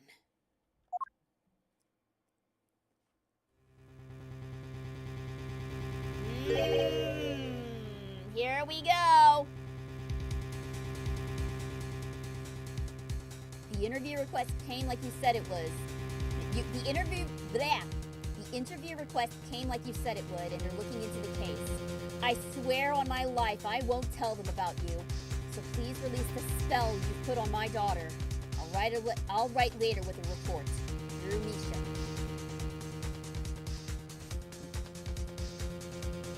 Gotcha. Letter posted by Drew Meeson just before dying. Poison traces found on it. Finally. Decisive evidence. Uh-oh. Uh-oh. Uh-oh. Uh-oh. Uh-oh. We're in trouble. We're in trouble. What's this? A burglar? In jail? Shit! Gotta go! Gavin! I didn't know you moonlighted in larceny. Right. Gavin? Oh my. Oh my, indeed. No, no, no, no, no oh my to this guy. No oh my to this guy. Your guy's a punk, I'm sorry. I know he's your man, Sleepy, but I hate his guts. Oh no. Gavin, there's something I have to ask you. Can I steal your stuff? The answer is no.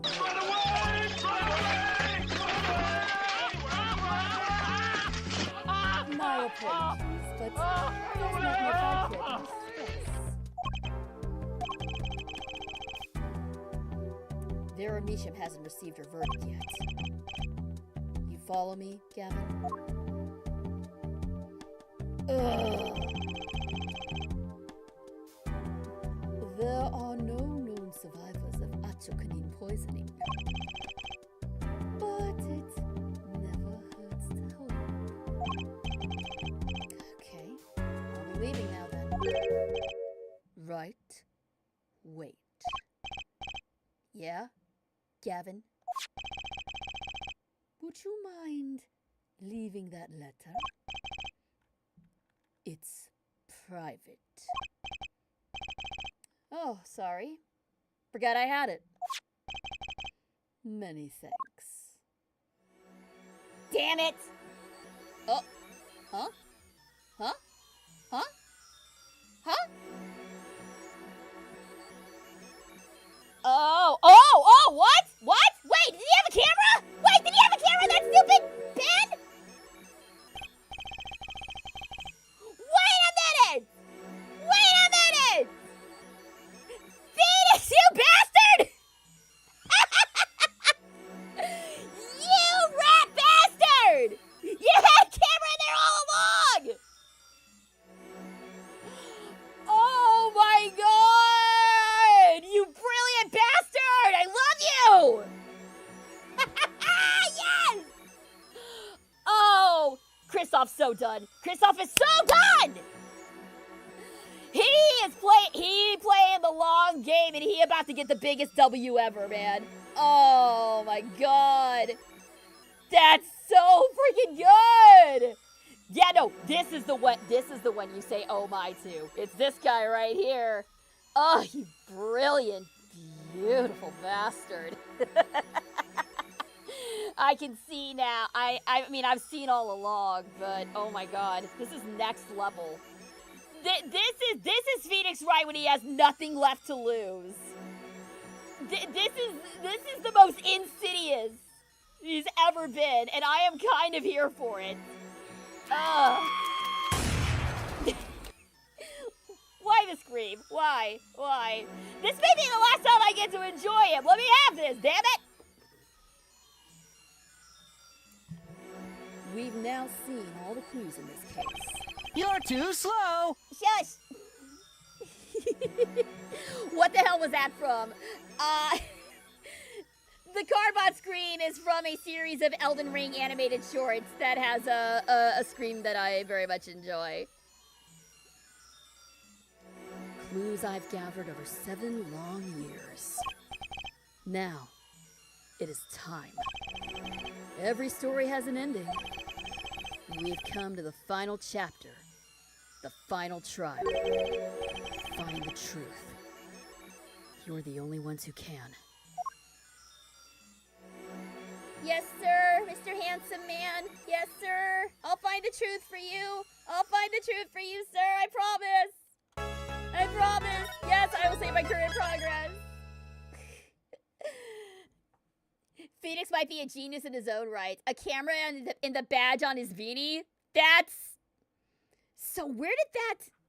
Because we know that the beanie, the badge at least came from Emma. Because that's the same badge that she's got. But there's no way that she would have given him the camera. So did he just put that in himself or what? Okay, no, the camera being on the beanie was so good. That was... Mwah! Chef's kiss. Beautiful. Beautiful. Super not admissible in court, by the way. But beautiful. Unless Japanifornia is a non-consent state in which both parties don't have to consent to get recorded. If it's something like that, then yeah, Kristoph's doomed. But if it's a two-party consent state, then he's donezo. Who else could have put a micro camera in a beanie if not Emma? She's easily the smartest person in the cast. In this cast, possibly. Yes, in this cast, I would agree. But no, Actually, no, I'm starting to think that Phoenix is also low-key a genius. And no, this is not the thirst talking. Maybe. It might possibly be the thirst talking. Who knows?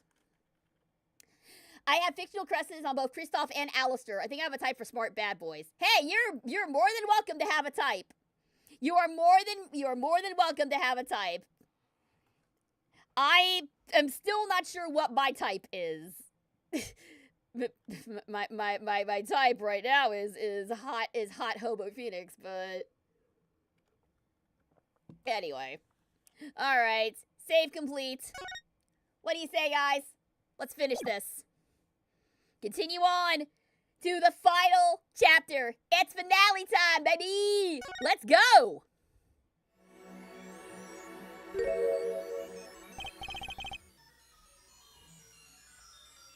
Welcome to court. 7 years, all leading to one verdict. A verdict which you must decide. Is the defendant Vera Misham innocent or guilty? The courtroom doors are opening. The trial awaits. Are you ready to begin? Courtroom number 3. Preparations complete. Okay. Yeah, sure. Let's do it.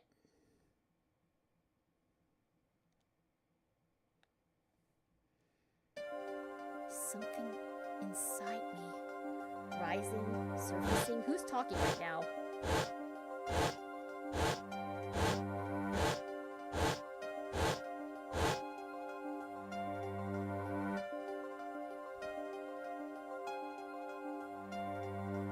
Something important, lost long ago.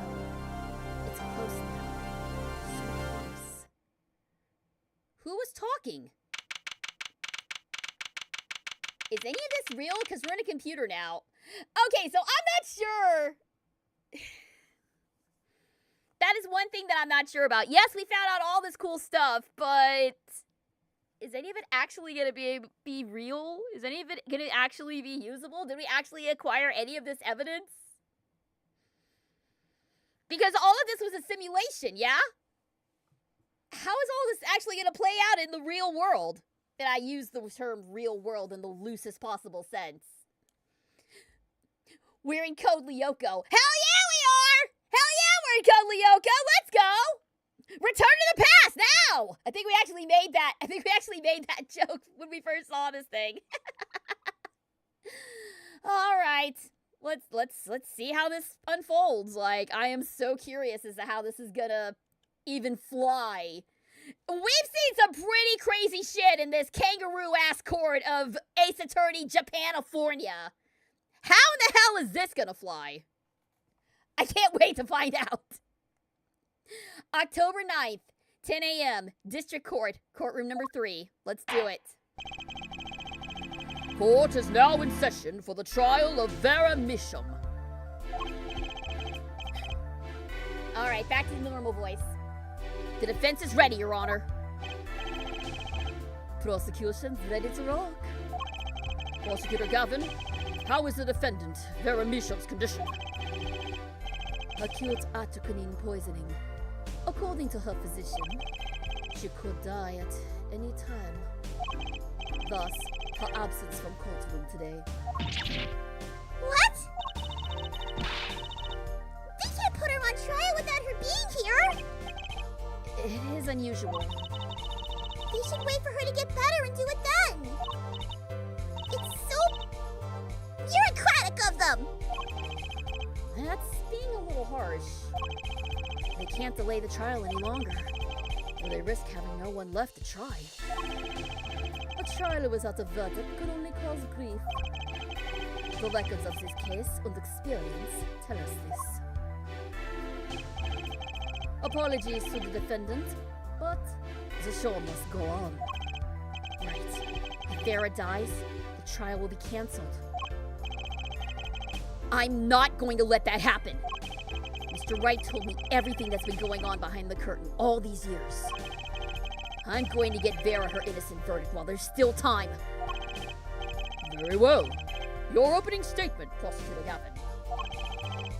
The prosecution's case is unchanged by recent events. Why did Vera Misham succumb to poison? Because she couldn't live with the guilt of what she had done. Objection! But Vera was poisoned with atropine, the exact same poison that took her father's life. What better confession could you ask for? Being the killer, she would have had access to the poison. Significant, since it is rather hard to come by. That is true.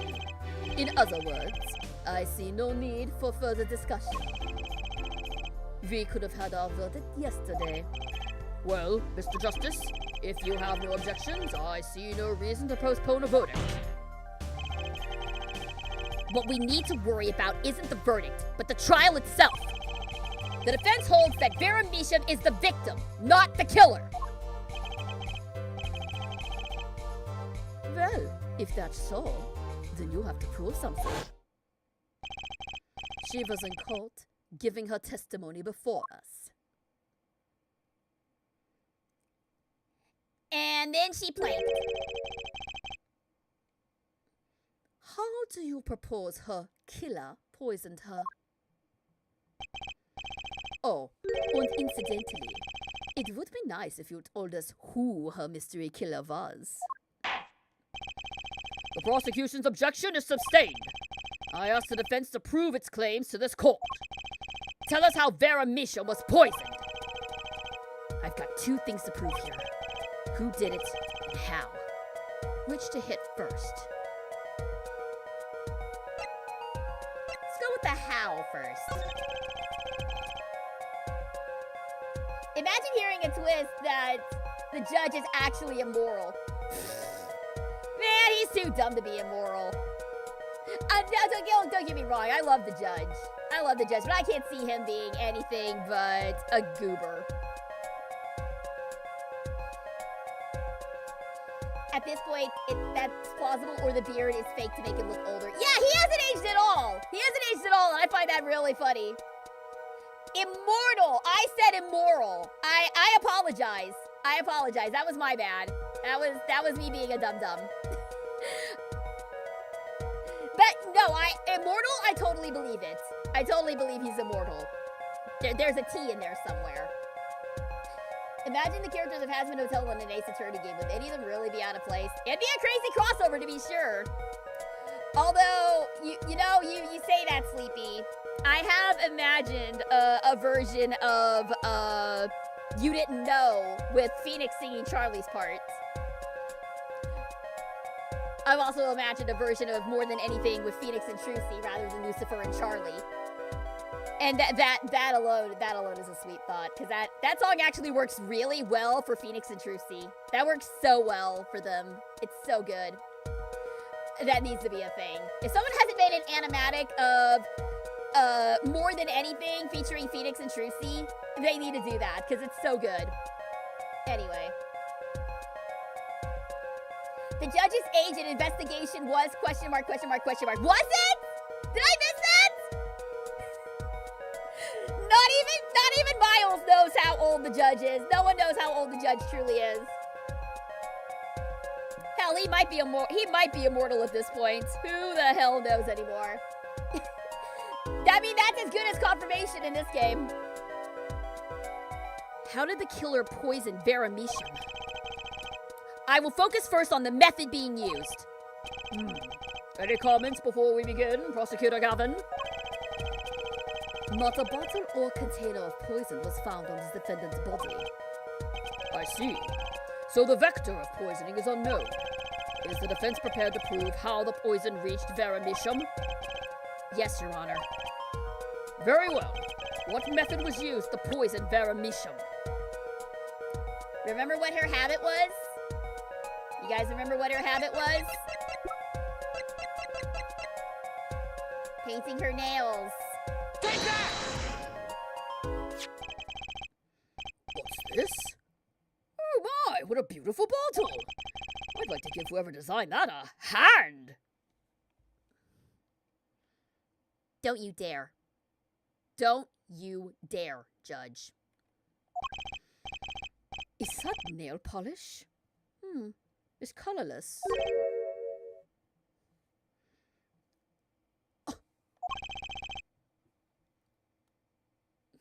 Say it with us, everyone, like a children's program. It's nail biting! Good job, everybody! Oh God, I feel creepy talking to y'all like that. Something the matter? No, nothing. Nothing at all. You've seen that bottle before, haven't you, Clavier? So the killer put poison in this bottle and made her drink it? As Prosecutor Gavin's told us, this is nail polish. Nail polish? It's like paint for nails. You know any women with red nails? Oh, my wife has red nails. I see. So she's been painting them all this time. First off, are you really this stupid? And secondly, you have a wife? You're married? There's somebody who can put up with this? Forget everything else. This is the biggest revelation we've gotten in the game. The judge is married. That's the biggest secret of all. Oh, man. Judge is straight. One of the few straight characters in this game. Confirmed. One of the few straight characters in this franchise. Confirmed. You think she looks like him except with long hair and no beautiful beard stash? No. What it is the beard. The beard is swapped. It's just on top of her head. Her hairstyle looks exactly the same as his beard. That's what it is. That's what it is. No, watch it be like a Mr. Kimura situation. Like, I don't know how many of y'all have watched Azumanga Daioh. If you have, you're amazing and you're a wonderful individual and you have exceptional taste. But one of the low points of Azumanga Daioh is a teacher called Mr. Kimura who, there's no sugarcoating it, creeps on the high school students. And he is a horrible, horrible character and I hate his guts. But one of the reoccurring jokes is that he's actually married. And his wife is actually not only a bombshell, but like the sweetest person in existence. That's kind of the vibe that I'm getting here, is that his wife has got to be a saint to put up with how silly he is. Let's recall yesterday's trial. Remember when Vera was testifying to the court? Court is now back in session. Yeah, there it is! Vera seems pretty tense. She's practically chewing her fingernails clean off. Whenever Vera became nervous, she had a habit of biting her nails. Her nails? Oh! Prosecutor Gavin, when the prosecution had Vera examined, did they check her nails? Bailiff! Have them check the defendant's nails at once! Mr. Justice! Yes? Do you know who did this? Do you know who put poison in that nail polish? Oh, we know. Thank you very much for the hydrate, Cage man. Appreciate it. Yes.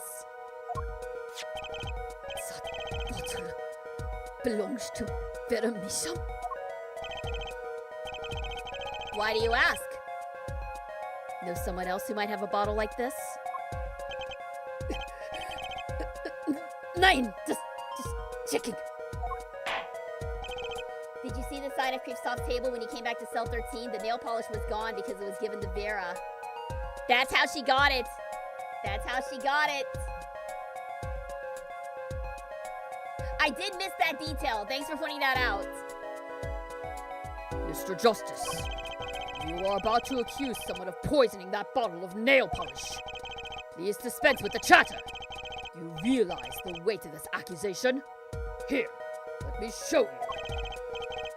I understand, Your Honor. No problem. I know what I'm doing this time. Then let us ask, who poisoned Vera Misham via her nail polish? It was Kristoph, son of a bitch, Gavin!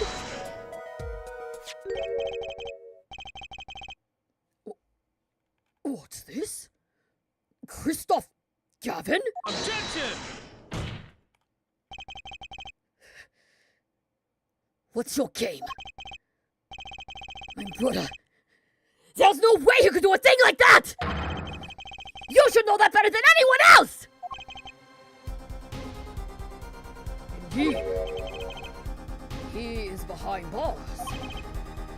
I know. However, that doesn't mean it was impossible to do what he did. What? Ask yourselves when he put the poison in the bottle. It could have been yesterday, it could have been a month ago. Maybe it was a year ago. Or perhaps it was 7 years ago. But Kristoph Gavin had no motive for killing this poor girl. It's simply inconceivable. Prosecutor Gavin doesn't seem to think so.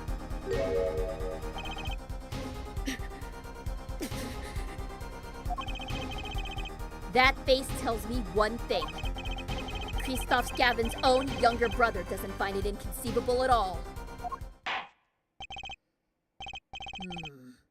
Well, Prosecutor Gavin, if you feel there is a clear and pressing need, then we may have to summon Kristoph Gavin from jail as a special witness.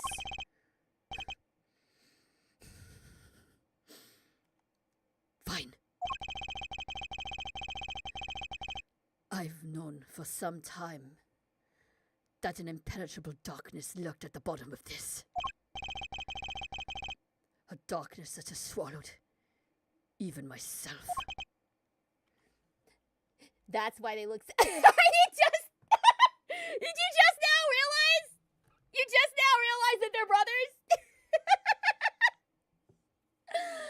Oh, that's adorable. They've mentioned it a few times up until now. I'm not making fun of you. I am not making fun of you. Let me be clear. I'm just laughing because they've mentioned it like a lot in this game, especially in this last trial. They've mentioned that they are brothers a lot. Oh, that's really funny though. I think besides Dahlia Hawthorne, Kristoph is the only culprit responsible for 2 murders. Dahlia was responsible for 3. She was responsible for 4, actually. No, because wait. Because Dahlia killed Valerie, and then she prompted Terry to kill himself, and then she murdered Doug, and then she murdered, Misty via... No. She didn't murder Misty. That was Godot. She did something. She did some bullshit. I don't remember what, though. But yeah, she was responsible for at least 3, and 1 near fatal poisoning. I mean, like, directly killed him. Yeah. I gotcha. Unknown of darkness laying at the bottom of this. Also sending Phoenix Career to the Shadow Realm. Yeah, exactly. I still hate that he didn't get any penalties from that. She coerced Godot to kill Misty by taking over her body. Okay, yeah, so that's right. That's why she was involved. That's how she was involved. All right, let's do it. Okay. The defense's wish is granted. Let prisoner Kristoph Gavin take the stand. Bailiff, begin proceedings to call a special witness. The witness is Kristoph Gavin, currently residing in solitary cell 13 at Central Prison. All right, here we go.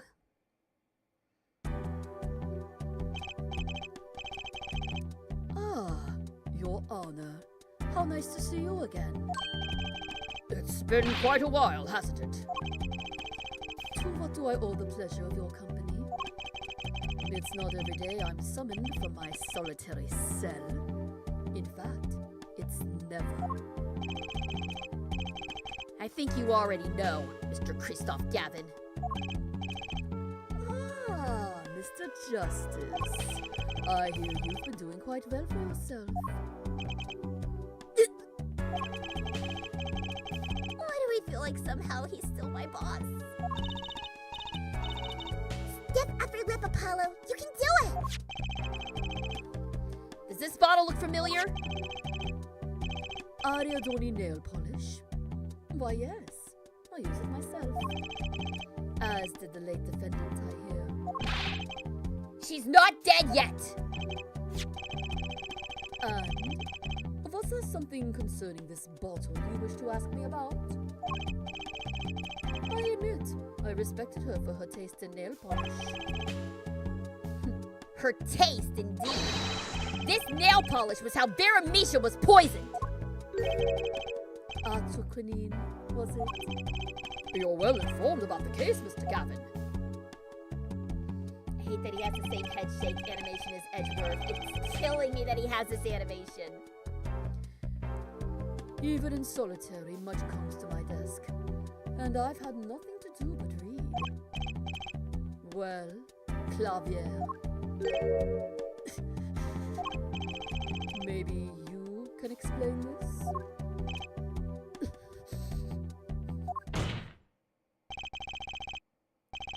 You're being accused again.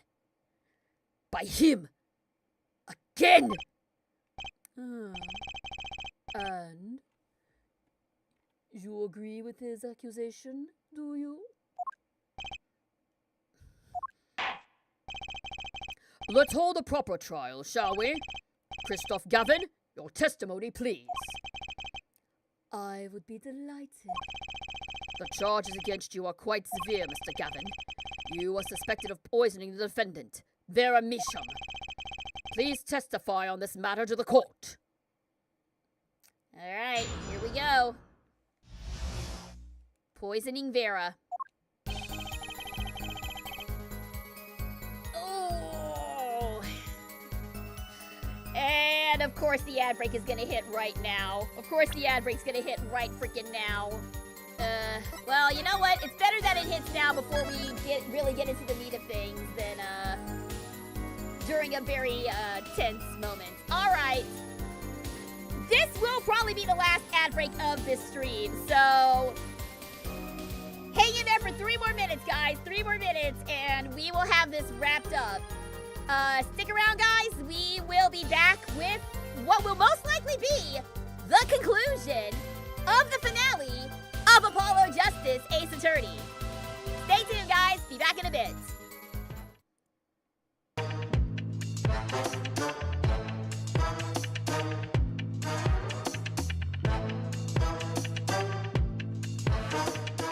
Prepare yourself. You'll see how meaningless your team is. You're in for a real surprise. How insulting! You expected that to get past me? We're finally face to face. Pull out all the stops. Like I told you earlier, your team is meaningless. Big sister.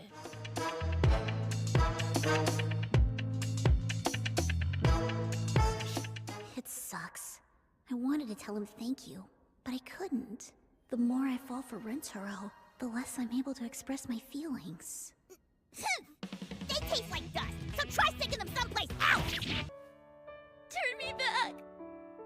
I want to be me! I want to be the same person that you fell in love with! Turn me back!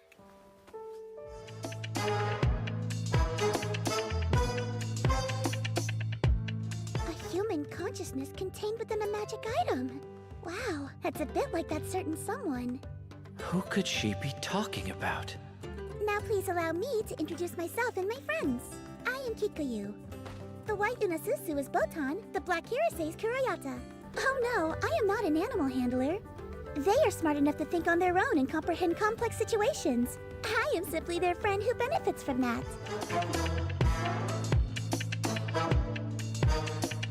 Yeah, but I can't stay here by myself forever, can I?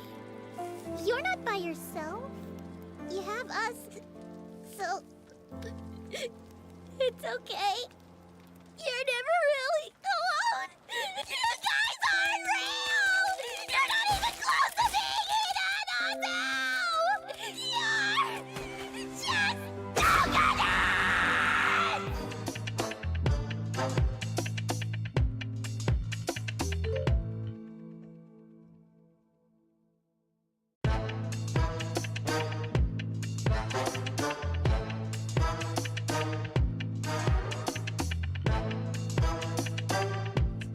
And when I finally destroy that dumb hammer, you'll be next to me. One day, I'm gonna smash that thing!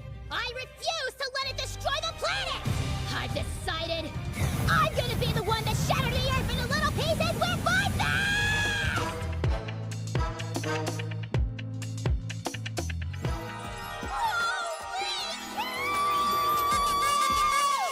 those eyes. The way you're carrying me. How can I not fall in love with you?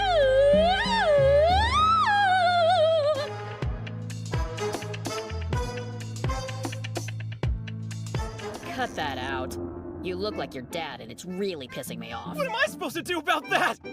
At least Suzu turned out to look more like your mother, though the shortness comes from my side. It feels just like I'm giving money to my brother. What's more humiliating than him needing my help? She's freaking! Did she have some kind of beef with my dad?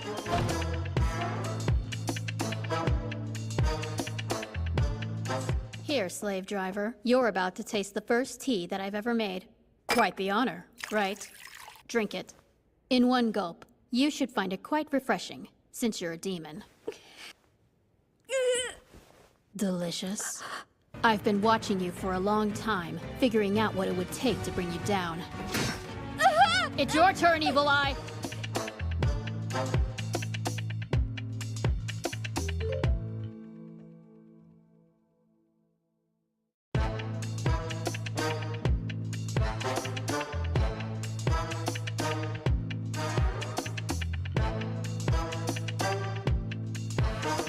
Prepare yourself.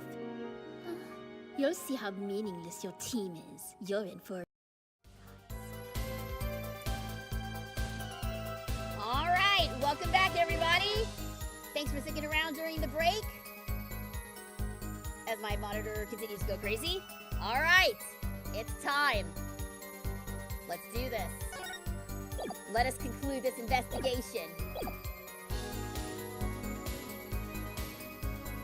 Owning the same nail polish does not a murderer make. I've been in solitary confinement for half a year. How could I poison her? Her father died of the same poison, the meaning of which should be clear. The prosecution's case holds. She poisoned her father, then attempted to poison herself. Surely you are going to suggest I was responsible for poisoning her father too.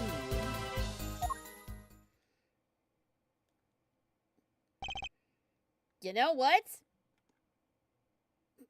I think you just gave yourself away. Well, I'm afraid the defense's claim is sounding rather unlikely. Naturally. For one, I don't even know the Mishams. Isn't that so, Mr. Justice? Very well, Mr. Justice. Begin your cross-examination. I'm accusing Kristoph Gavin, my ex-boss. But I know he poisoned the Misham. When you do your Kristoph voice, your voice is way quieter than the music. Yeah, sorry, whenever I dip into a deeper register, it does tend to make my voice a little softer. I'll try to speak up. But I know he poisoned the Mishams. The question is, when could he have done it? Not to mention, why?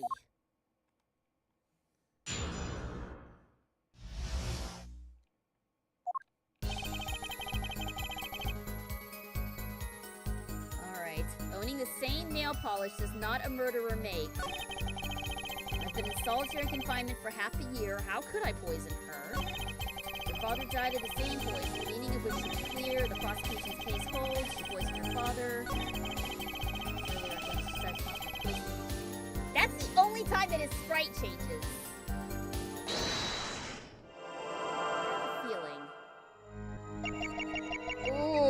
Oh, look at that. Look at how intense his eyes are here. Look at how intense his eyes are here. Damn. Surely you aren't going to suggest I was responsible for poisoning. Alright, so nothing in the eyes. Nothing in the eyes. What's in the hand?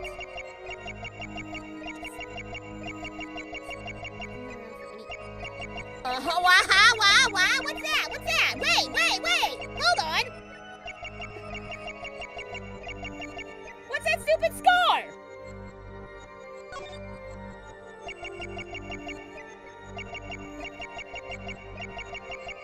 That's gotta be it! That's gotta be it, right? That's gotta be it! I mean, unless... That's the only thing that I couldn't see aside from his eyes. Oh, whoa! What the... The hell is this? What's this demon shit he's got? Wait! Wait, he's got some demon shit! Gotcha! What the hell is that? That's so dumb! He's literally got a skull on his hand! What the fuck? That's so stupid! That's so dumb! Remember how Vera said the one who hired her was the devil? Shut up! Shut up! That's so dumb! The man is literally evil incarnate! What the hell? I don't know why I'm so bent out of shape about this, but that's one of the dumbest things I've ever seen!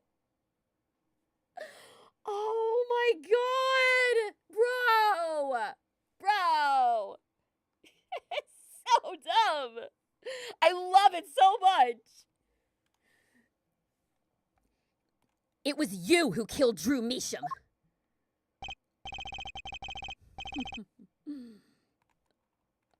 A bluff worthy of your new mentor, Mr. Wright. Oh, really? But you see, I saw it. Right when you said her father, too. Your hand tensed unnaturally. And a little devil appeared to give me the news.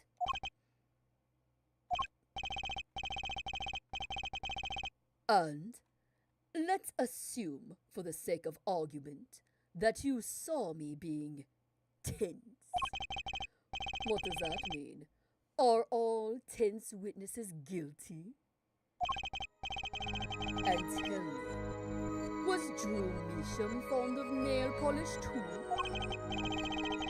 Sorry, but there's more than one way to poison a man. You don't need nail polish to get to someone's mouth. Then I must be very talented indeed.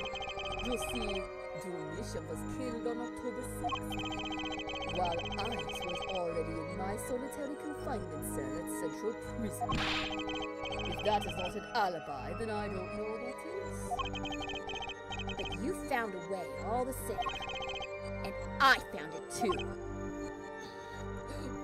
Ooh. Okay, actually, that's not a bad face.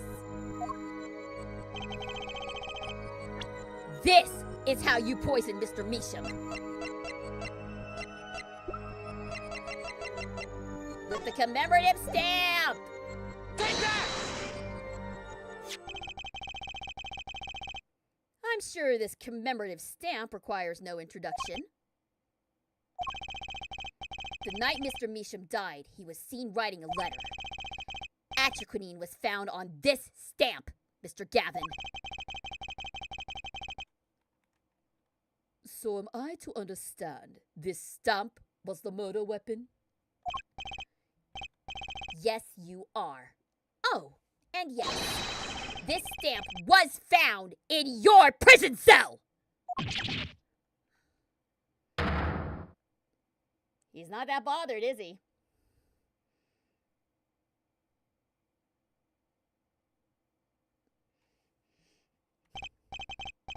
That is all, Your Honor. Order! Order! Poison on the back of that stamp? After Drew Measham was killed, someone paid a visit to this witness's cell. Phoenix Wright. Daddy? That's when he found the stamp. You made Drew Measham write you a letter. That's how you killed him. What? My. You've upset my poor brother to the point of uselessness. Allow me to clarify this matter, Justice. All you need to do is recall the witness Sparkbrush's testimony. Well, that's the thing, see? After he put his letter in that envelope, Mr. Measham sat there searching his desk drawer for something. His desk drawer? Yes, a stamp! A so-called postage stamp, in quotes. He was looking for a stamp. Ergo, he had no intention of using this stamp. What are you getting at? What I'm arriving at is that this commemorative stamp was in a frame. It was mere coincidence that he used it that night. That would seem to be the case. Or perhaps you mean to suggest that I can somehow manipulate coincidence?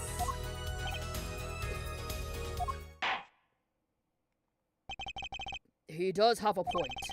How would this witness know if the victim was going to use that stamp? Without that, he couldn't have planned the murder. What?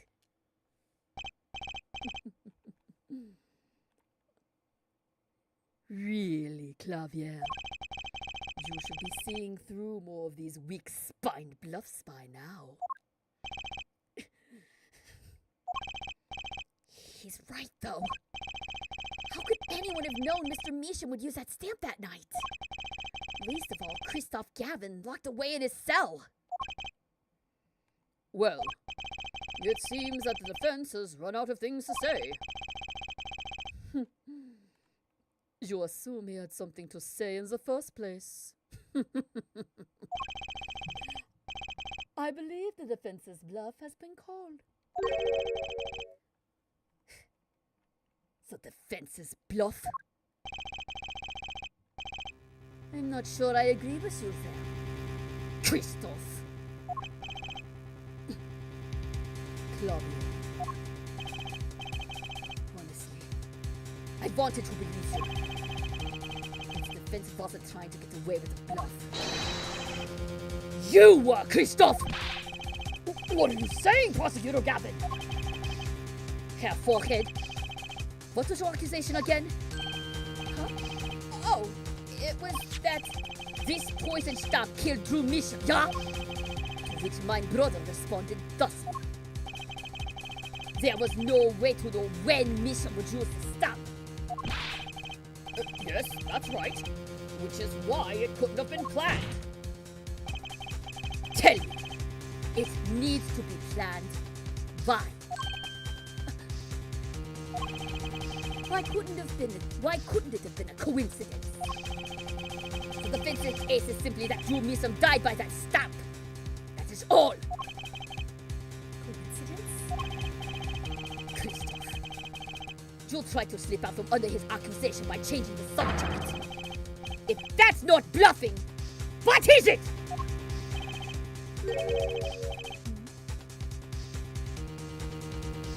What are you up to, Clavier? I could ask you the same question, Kristoph.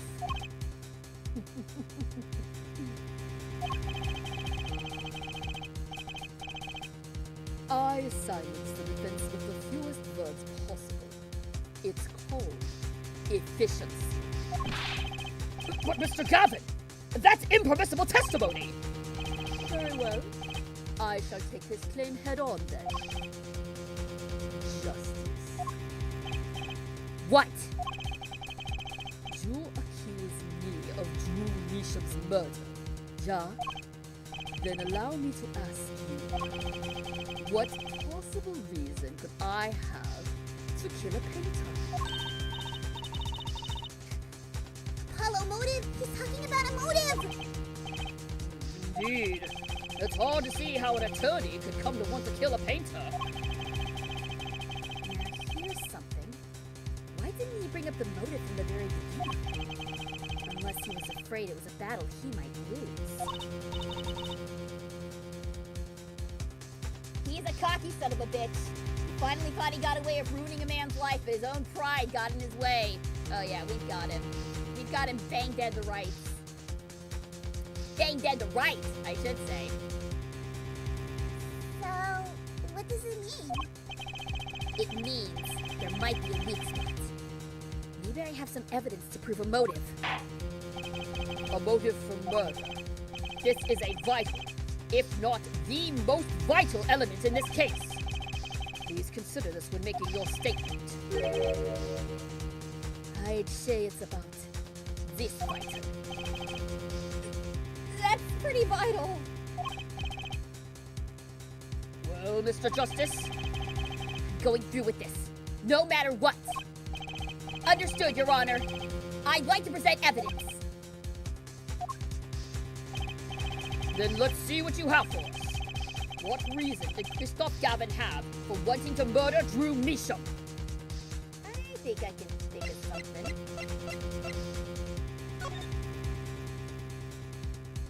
I've deposited the $100,000 in the designated account. Please send a receipt once you confirm the transfer.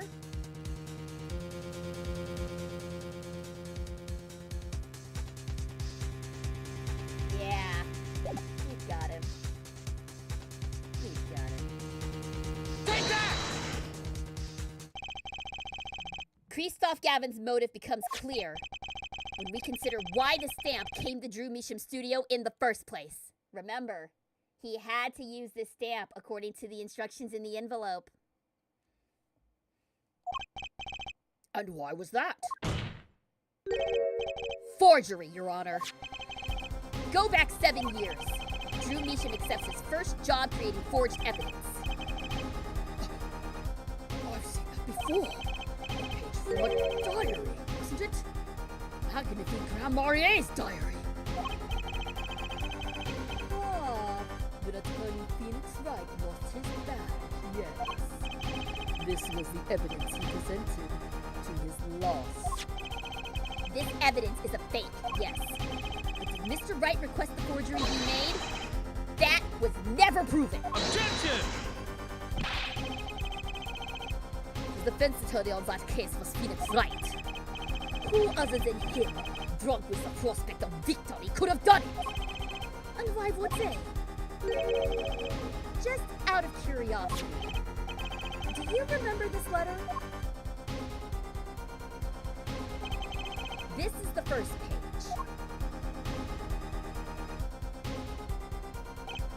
And this is the second. Those were presented in court yesterday. This letter was sent to Drew Measham by the client who requested that forgery. The enclosed stamp was none other than the poison commemorative stamp. Drew Measham drew his last breath just the other day. However, the motive for his murder was already 7 years old. 7 years old? The client who requested this forgery was very cautious. He tried to erase anything and anyone with connections to the forgery. To keep them from talking? But he made a mistake. The stamp was a picture of my favorite magicians. So, I kept it. Father took me when I was very young. It was a great magic show. I loved it so much. The killer's time bomb was delayed. The poison stamp was sealed within a glass frame, where it sat for 7 whole years.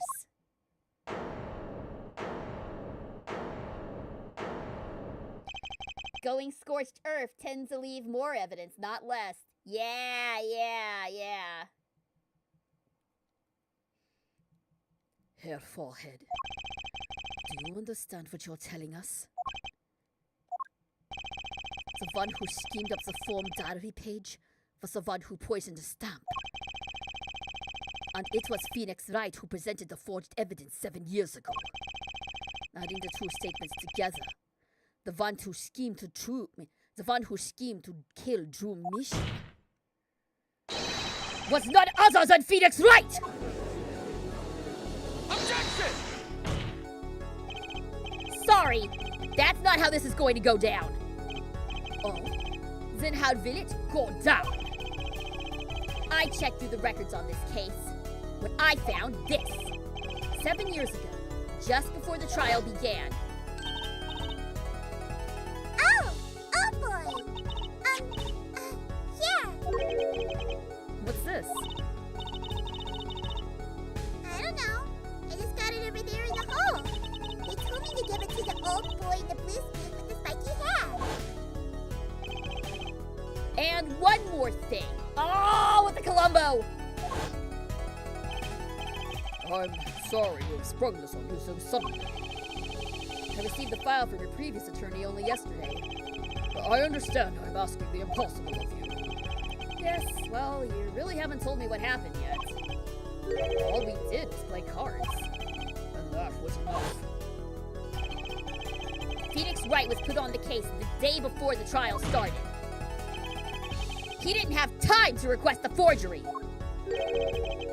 The day before? Now, here's a question. Just who was Shadi Egmigmar's previous defense attorney?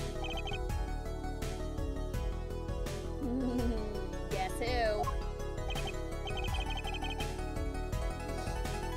This can't all be. But it is all true. There was another man, a defense attorney with a badge on his collar. It was you! Kristoph Gavin!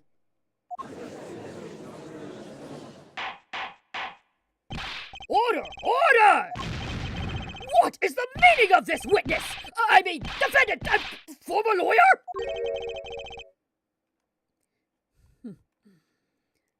Let me begin by denying this. Objection!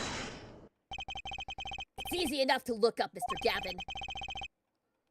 And impossible to prove if you can't. Attorneys are registered with the court the day before the trial begins. In other words, no record remains in the court. How exactly did you intend to prove Phoenix Wright's claim? That would be difficult. I'm afraid this line of inquiry won't be... Objection! Herr Forehead, are you sure you don't have evidence? What's wrong with Prosecutor Gavin? He looks clammy. Evidence! Evidence that shows this man, Kristoph Gavin, requested that forgery 7 years ago.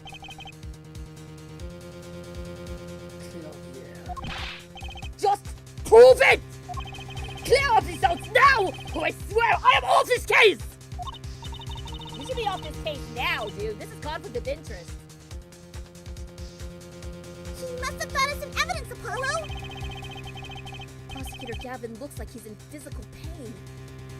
Darkness. I have to pull that darkness out of him. And proof is the only way I can. What proves Kristoph Gavin's link to Drew Measham? Well, Mr. Justice, you claim Kristoph Gavin requested a forgery of Drew Measham 7 years ago. Prove it! It can be proven.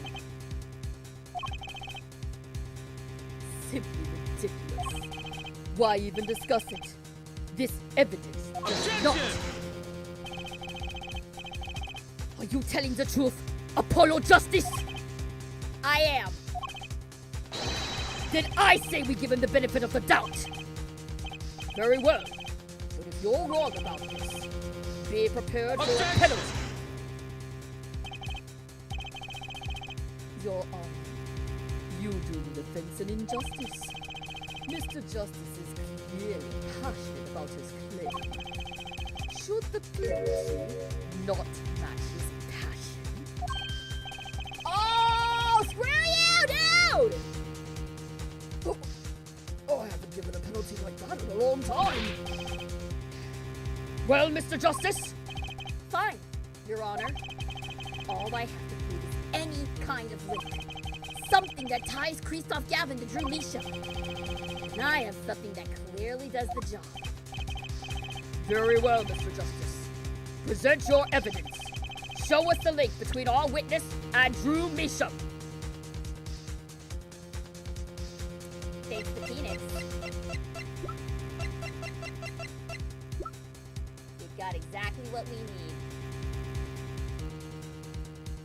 Take that!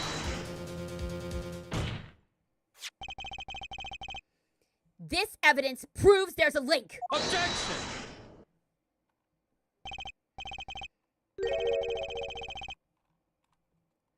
That scrap of paper? I'm afraid I can't let you submit that. Is there some problem? There is. How could you possibly have that? You couldn't. That's Daddy's handwriting. Uh-oh.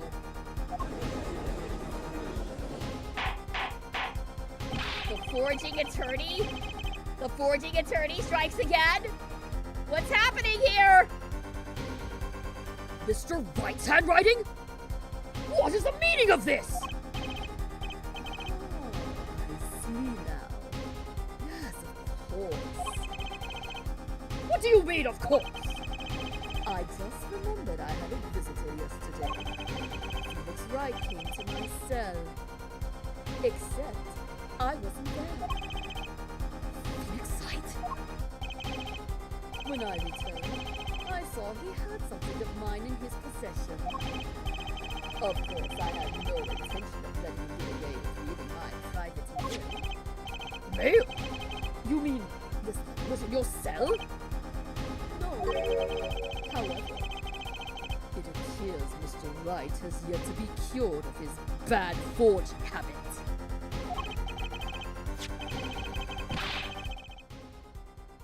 Well, if it is a forgery, it's not a very good one. The handwriting is terrible. Sorry, I had to adjust the volume real fast. This is Mr. Wright's reproduction of what was written in the real letter. Reproduction? When Mr. Wright visited Kristoph Gavin's cell, he brought with him a small video camera. What? He recorded his entire conversation with you, Mr. Gavin. And the contents of your personal mail.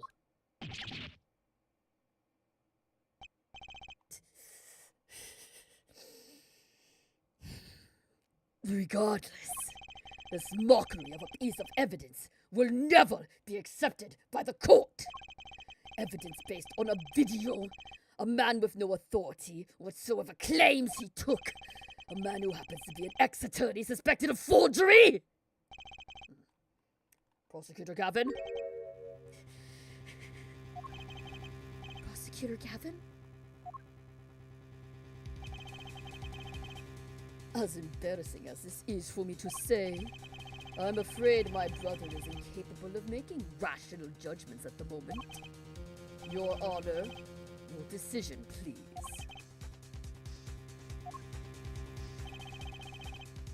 The defense's claim is denied. What?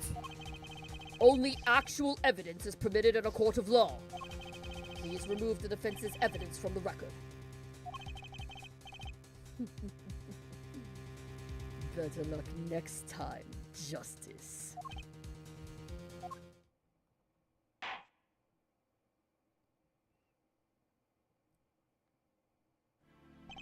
You're still admitting that that's your mail. You're saying too much.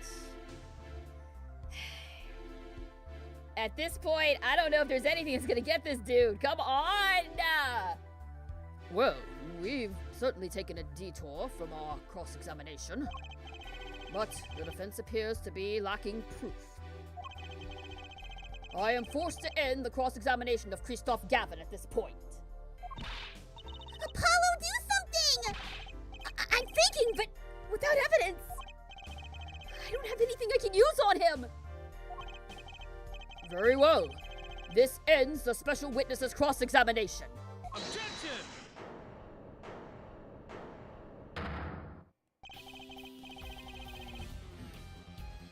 The show's over, yet the crowd screams for more. Only now do I understand why. Prosecutor Gavin? Frankly, I'm relieved. This has been bothering me for 7 whole years. And I'm tired of the whole youthful angst scene. Now's our chance. Let's clean out the family closet, eh, Kristoph? Clavier, you're spinning out of control. Calm yourself before you say something you regret. Spinning out of whose control? Mine or yours? Take a moment to consider everything you've built.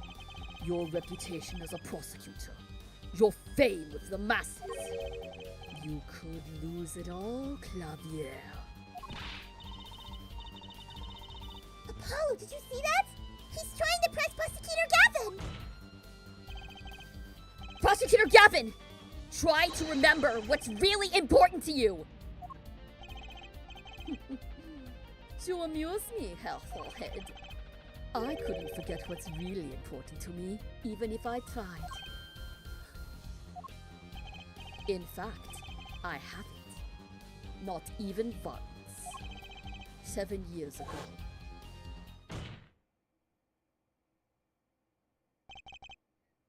Finally. You just couldn't resist. Could you, Helllight? Resist what? Presenting solid evidence? Might I request we put the current cross-examination on hold?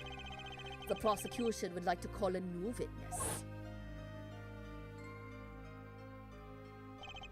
State your name and occupation for the record.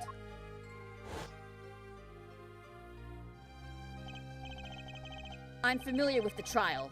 I've watched the video several times. Didn't you find anything unnatural about it? Unnatural? Well, you did seem unusually well prepared. I mean, Mr. Wright had only just presented his evidence. And the next moment you call in Drew Measham, it was almost as if... Oh, you mother... fudger. Almost as if... What?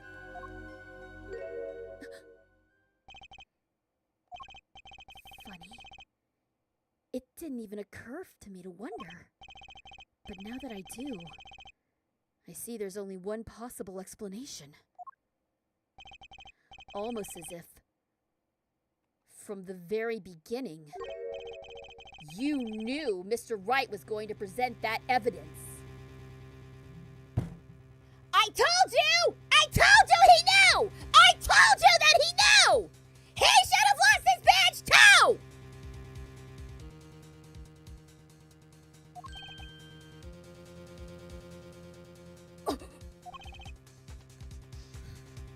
Correct. I knew that if I applied the usual pressure, Phoenix Wright would eventually come up with that forged diary page. Don't do this, Clavier! I knew because you told me, Kristoph! What?!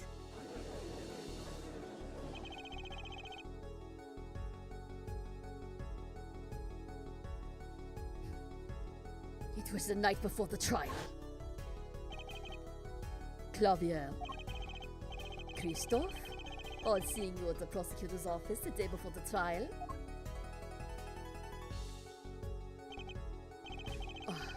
I won't be appearing in the trial, actually. Huh? Why not? I won't be facing off with you on your first trial, apparently. But in exchange, I brought information. Information? The attorney who will be there in my place tomorrow is not to be trusted. Don't even give him the benefit of your respect. Listen, I want you to call in a special witness. Then, do you know I wondered about it at the time? How did Kristoph know so much? Prosecutor Gavin. Kristoph. We were supposed to face each other in that trial. A fair fight, brother to brother. I deserve that much. You let me borrow the victim's belongings. You showed me all your research on that case. The victim's belongings? Which would have included Magnifi's diary, wouldn't it? Mr. Gavin? My, Clavier. You'll disappoint me. You'll find trees, yet miss the forest. You're the one missing the forest, Mr. Gavin. You can't sweep this under the rug. Not anymore. Tell me what was going on behind that trial.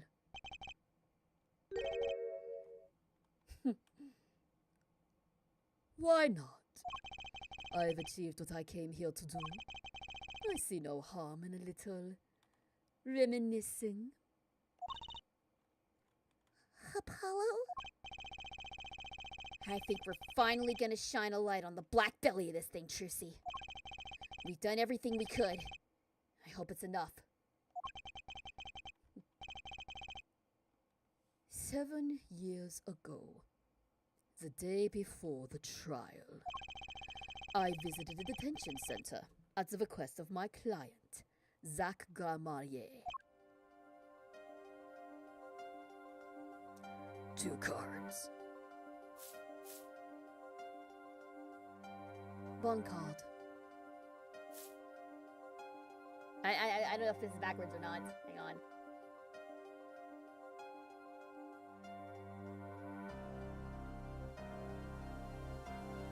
Enough! You lose, Gavin. Thanks for the work. Now go!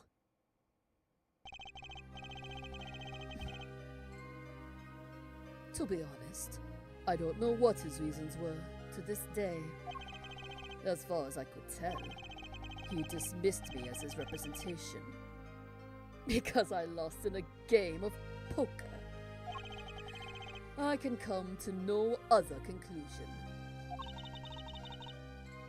Daddy used to say something. If you want to know a man, you have to compete. Zach wasn't watching his points or the cards. He was watching the man behind the cards. Kristoph Gavin.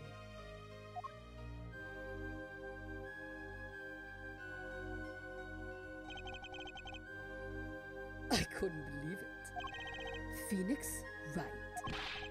A second-rate attorney who relies on luck and bluffs. He dismissed me and went with that pitiful excuse for a man. He deserved to die for that error alone. Hold it! So the one who requested that forgery was... Oh, I'm not admitting to anything. My point is, these two men shamed me, and I could not forgive that. This is some Von Karma fucking levels of arrogance here! This is just Von Karma all over again! Von Karma killed Gregory Edgeworth because he suffered a penalty in court at his hands! The only blemish on his perfect record came from Gregory Edgeworth, and for that, he had to die! This is even pettier than that! It's a goddamn card game!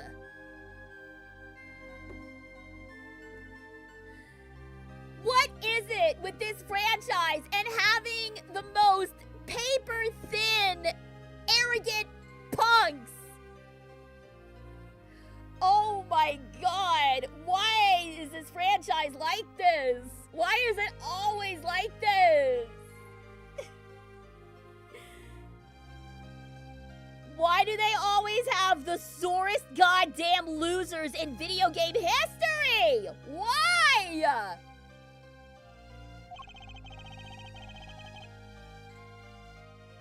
Phoenix Wright and Zach Cormier both got what they deserved. So you asked Mr. Measham to forge that evidence so you could win? This is Von Karma. This is Von Karma all over again. This is Von Karma all the fuck over again. But then, when you were dismissed as Zach Gramarier's attorney, you used your forged evidence as a trap. You fed me information about the forgery you made. Then you gave your dirty evidence to him. You're free to imagine what you will. My point is that all I had imagined came to pass. Everything went perfectly.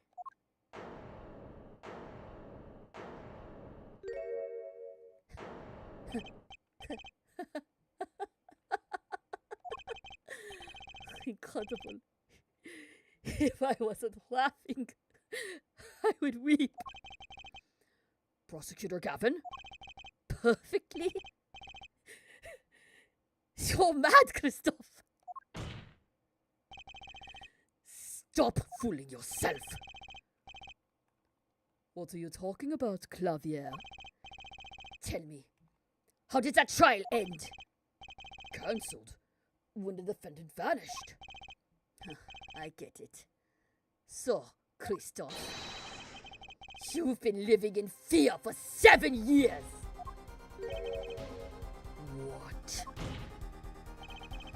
You were afraid your forgery would be revealed and your reputation trashed. You couldn't leave things to chance. So you watched everyone involved with the case for 7 years. You know, he always felt like he was being watched. That's what he said. Every day for 7 years. But I felt it too! Journalists, sure, he is being watched! End quote. Don't you wonder why Zach Garmerier got rubbed out after 7 years? Right after coming into contact with me? Wait just a minute! Zach Garmerier was seen by this reporter? How is that possible?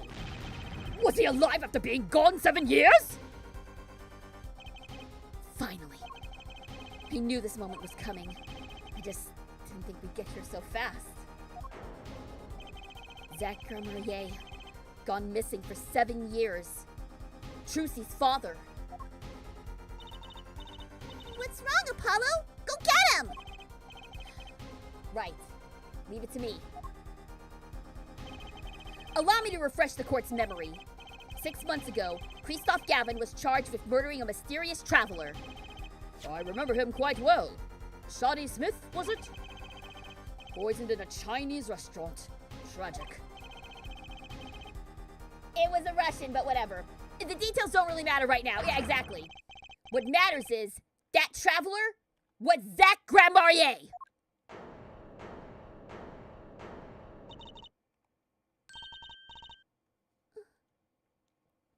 What is it, Apollo? Huh?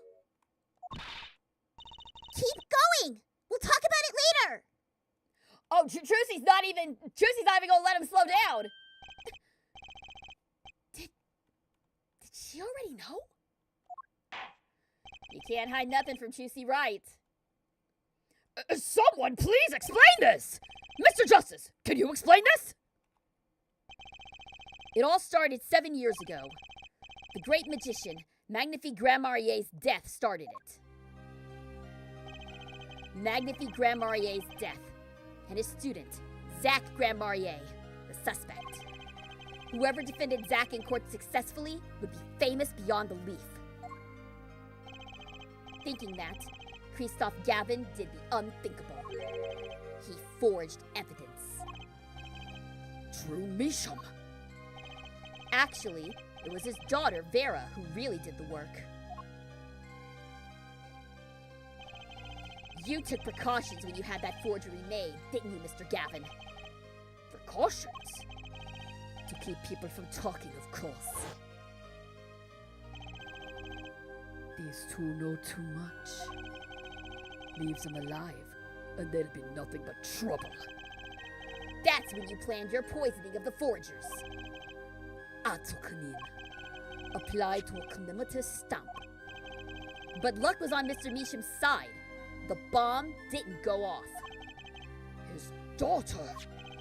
She saved him by taking the stamp. I see!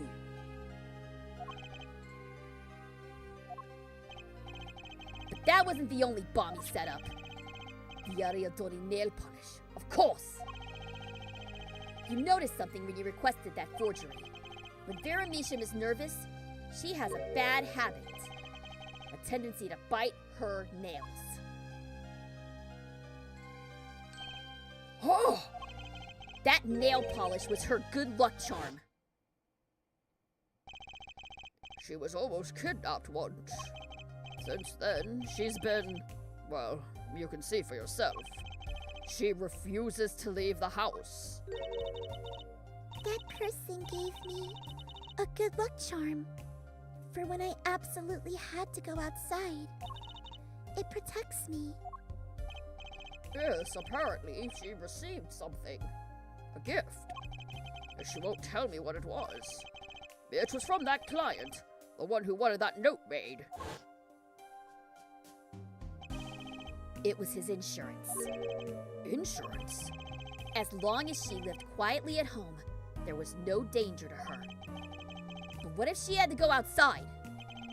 If she ran into any trouble, she'd become nervous. And the nail polish would do the rest. His time bomb sat there for 7 years. God, this man is insidious! God, this man is insidious! And then, they went off. Almost simultaneously.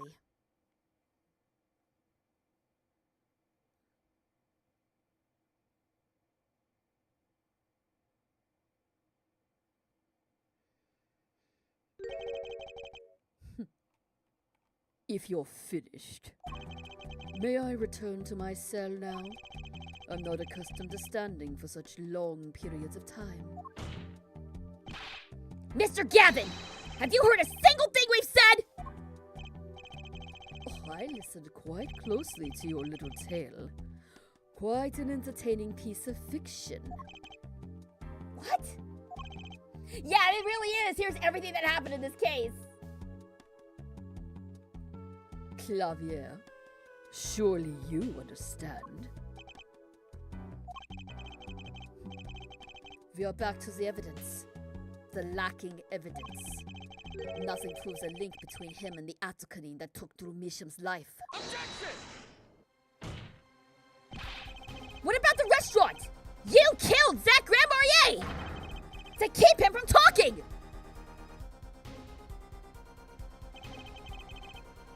I killed killed no man of that name. Read over the report again if you like. The victim was a traveler by the name of Sadie Smith, about whom we know little else. You can't seriously think that I knew he was that particular fugitive? Bitch! Okay, then why did you kill him? I plead my right to remain silent. Remember, this court did not convene to put me on trial. The defendant's name is Vera Misham, suspected in the murder of her father. My trial's been finished for 6 months now.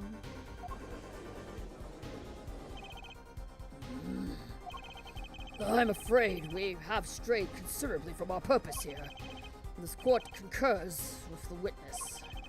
It is defendant Vera Misham who is on trial here. No! You were doing so well, Apollo! As long as there is no evidence to support the accusation against him, this course of inquiry cannot find Vera Misham innocent. Your Honor! Phoenix Wright spent 7 years collecting this evidence! You still don't get it, do you? Let us assume there was poison in the nail polish. Who then was responsible for causing Vera Misham to bite her nails?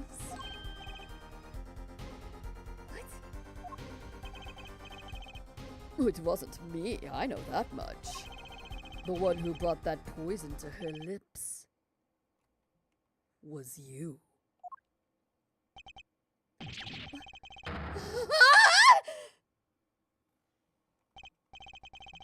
Evidence is everything. There is nothing more. God, I hate this motherfucker! I believe this discussion has reached its conclusion. Your Honor! Mr. Justice, you have performed admirably well for a novice attorney. I respect your partner, Phoenix Wright's determination as well. However, without direct proof, you have nothing. Isn't that right, Clavier?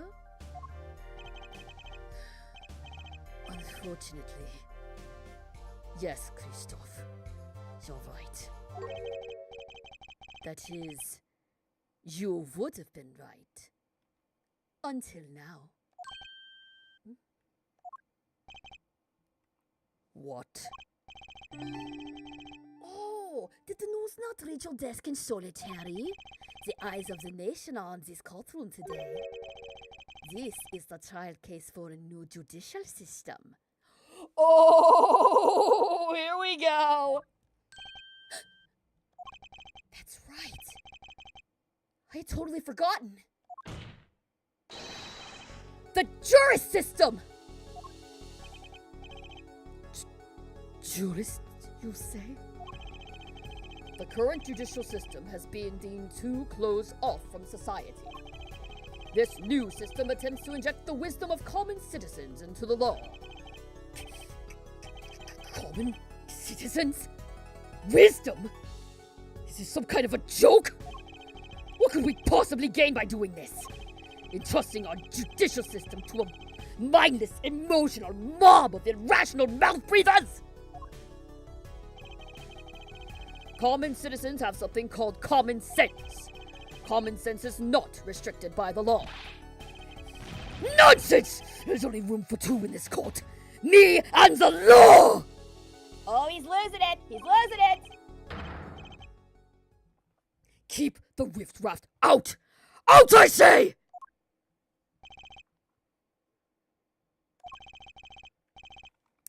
They're not in the court, actually. Oh, shut up! Shut up! Don't look at me like that!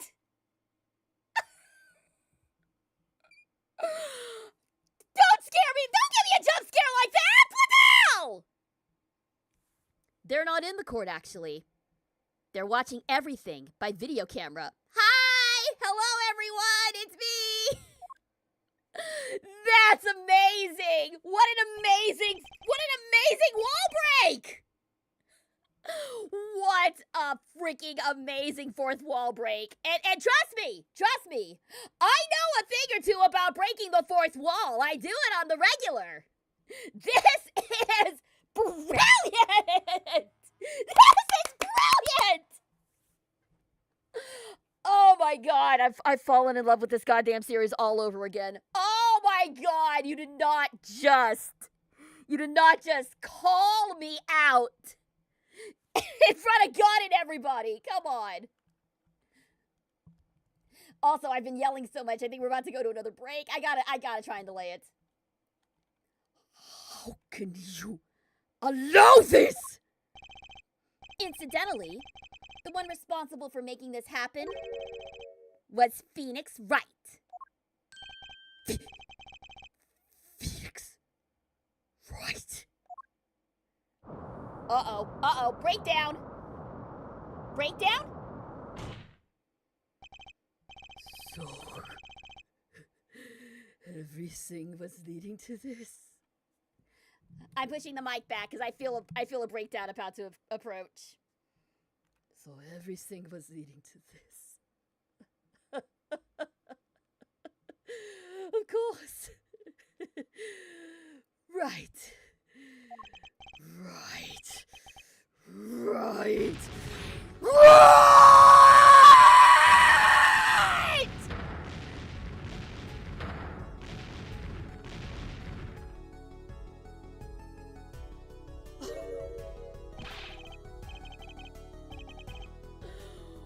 Wow.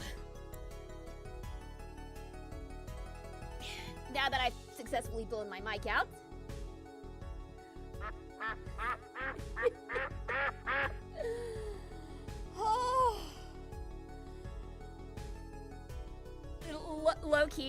Low key, I might have got a little lightheaded during that scream.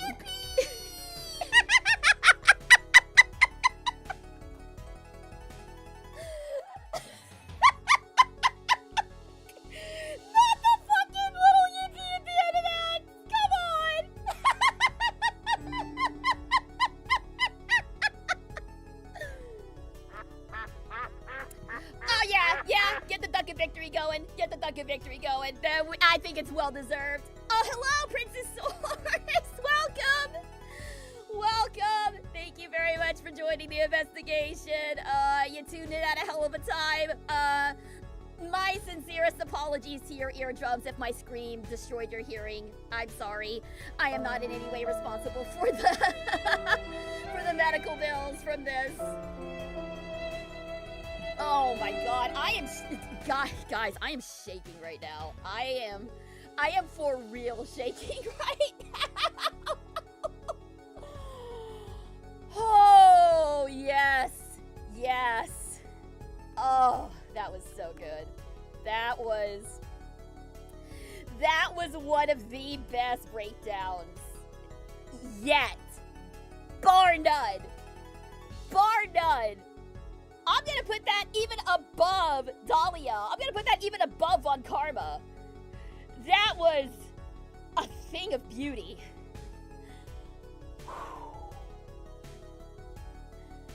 I do need to take a moment because I am a little bit lightheaded here. But damn, holy cow. It's so cathartic seeing this man lose everything, especially from the man he took everything from. Yes!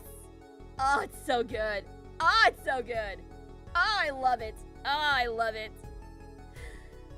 Maybe use a break. You know what? That may not be a bad idea. All right, we are going to go to a quick break to try to recover. Stick around, guys. Finale. This will be the final break. Finale when we return.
All right. Welcome back, everybody. Thanks for sticking around during the break. At last. Let's bring this tale to its end, shall we? Ah, no, not now, not now. Don't you do that now. Don't you do that to me now. Let's bring this tale to its end. I won't accept. I can't accept. This is no court. Law is everything. Law is absolute. You let ignorant swine soil your courts. Oh. New sprite? Kristoph, it's over. Gavin! The law is absolute. You can't be serious. What? Odd. I thought you spent your life looking for loopholes. The law isn't absolute. It is filled with contradictions. The law is the end product of many years of history. The fruit of human knowledge. Like a gem, polished to a gleam through trials and errors. It is this fruit we receive and pass on and face in our time. And it is always changing, growing, nurturing. It is our task as human beings. Except for you, Kristoph. You aren't changing. You stopped. You're not needed anymore.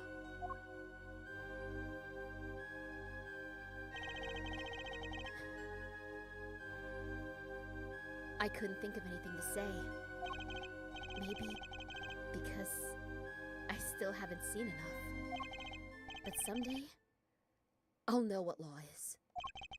And I'll fight to change it if I have to. A very surprisingly poignant, speech from the judge. I see no further need to prolong this trial. This began as the trial of Vera Misham, accused of murdering her father, the painter Drew Misham. However, several other incidents were reviewed and we seem to have reached a conclusion. Before this court declares a verdict, I await your decision. Jurists of the court, for the death of Drew Misham, how do you find the defendant, Vera Misham, innocent or guilty? I turn to you now to consider this matter. Oh.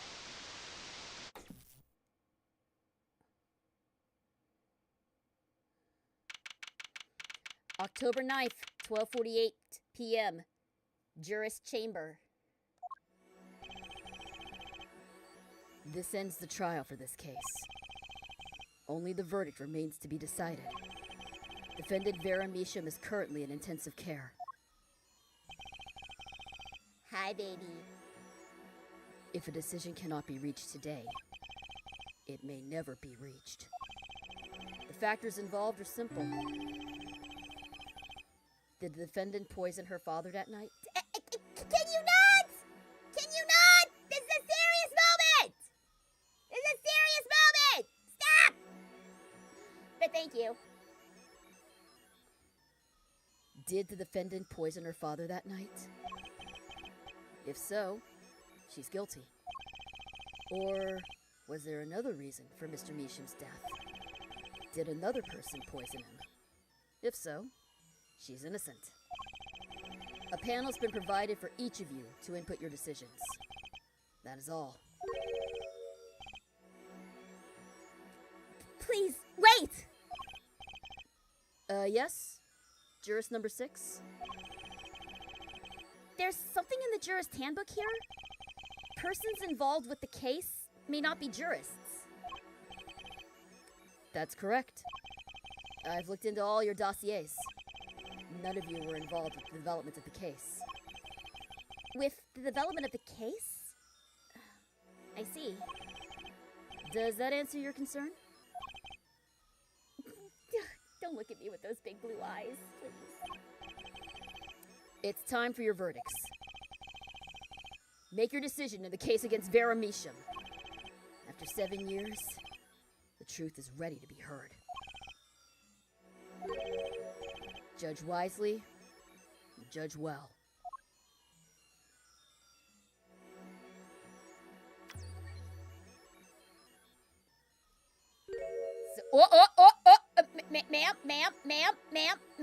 Ma'am.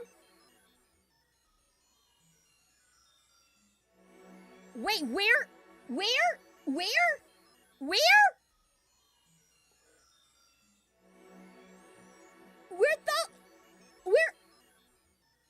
the girl?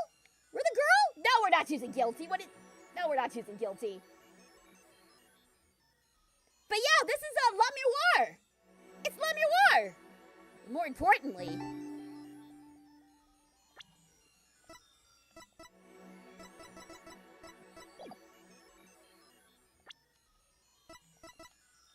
I can't save. I can't save right now. I can't save.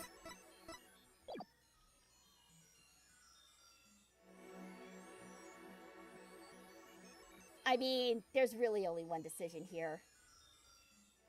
There's really only one decision. We know the truth. Vera did not kill her dad. She is not guilty.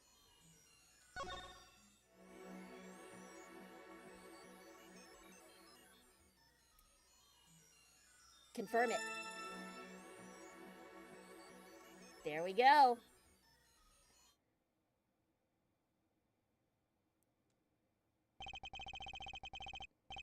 And so a verdict was reached on October 9th, 2:14 p.m. The first verdict under the juris system. Innocent, by unanimous decision. The record will show that when the verdict was announced, special witness Kristoph Gavin laughed. A laugh louder than any heard before or since. I did see the bracelet. A laugh that echoed in the halls of justice, lingering for what seemed like hours. The laugh of a defeated man? October 10th, 8:30 a.m., the morning after the trial. In an intensive care ward, a true miracle occurred. Let's go! Thank you, Rowdy Ruff! Vera Misham opened her eyes.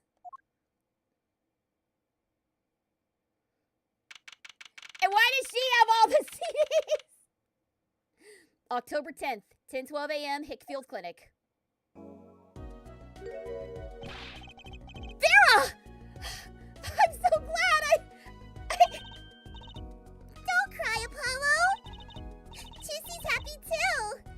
And proud. You did well, Apollo. When Tussi thought about what if Vera... Hey now! Don't you start crying too! I'm sorry you had to see us like this. Oh, she smiles at last! I think the laugh is him knowing his time is up. Juries in Japan are for capital cases. With Vera found not guilty, Kristoph is next on the list for the juris system. He knows he is going to die. As he should! If you were to declare her guilty, the trial would be postponed another day due to a hung jury. In that time, Vera's condition worsens and she dies. Okay, yeah, so we definitely don't want the bad ending. I don't like either. I don't like the bad ends in Ace Attorney games. I don't like bad ends, period. Vera? Thank you so much, Apollo. Thank you. No, I'm sorry. I shouldn't have pressed you like that. If I hadn't, you never would have bitten your nails. No. I was wrong. Staying locked in sight like that clinging to my good luck charm? Vera, when I opened my eyes and saw you, I finally understood. It's important to be a part of the world, to see things with your own eyes. It looks like that poison had some effect after all. It killed off whatever was holding Vera back from her life. Juicy knew you'd pull through, Vera. That's what Apollo was fighting for the whole time. Your future. I won't forget it. Here, let me thank you. No, really, it's okay. Oh. Oh, cute! Oh, look! It's Juicy! Juicy loves it! Thanks!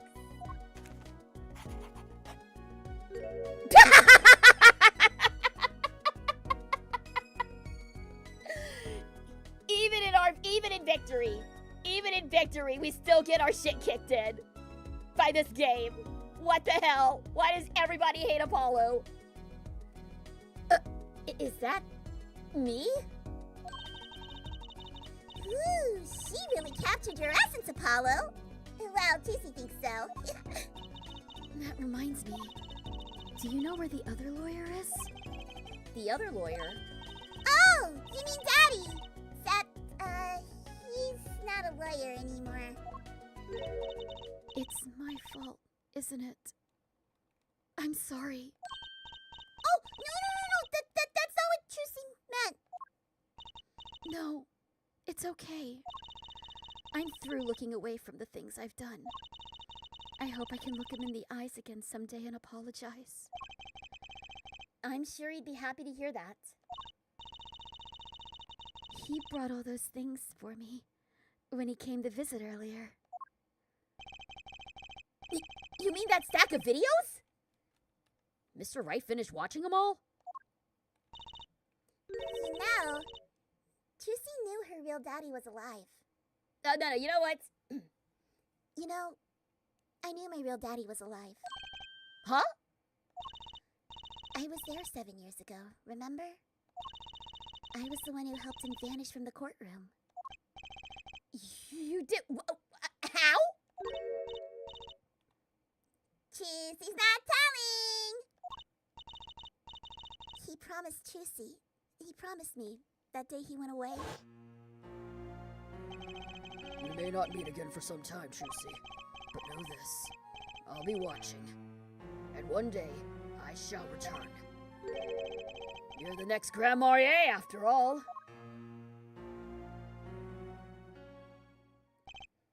Oh, Trucy. In the end, he couldn't keep that promise, could he?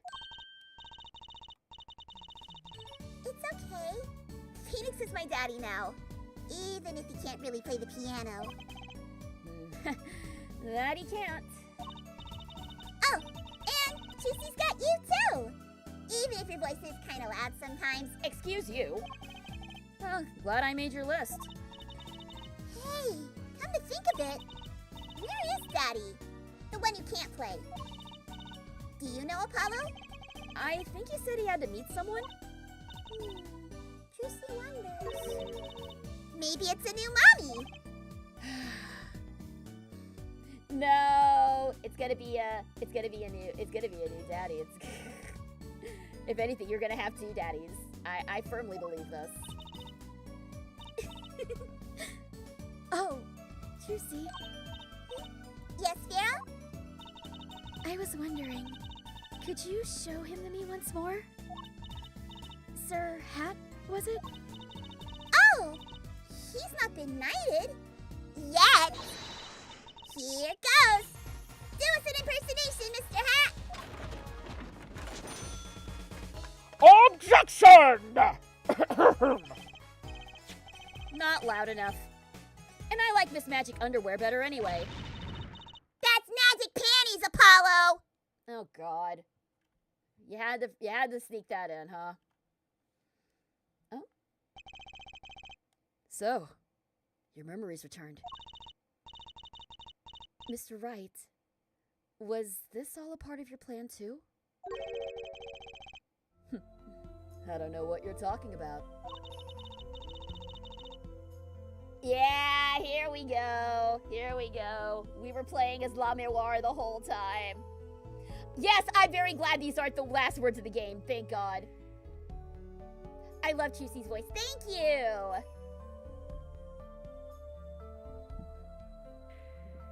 When I lost my memory, I was reborn as La Miroir. But you knew my true identity, did you not? That's why you chose me as one of your jurists.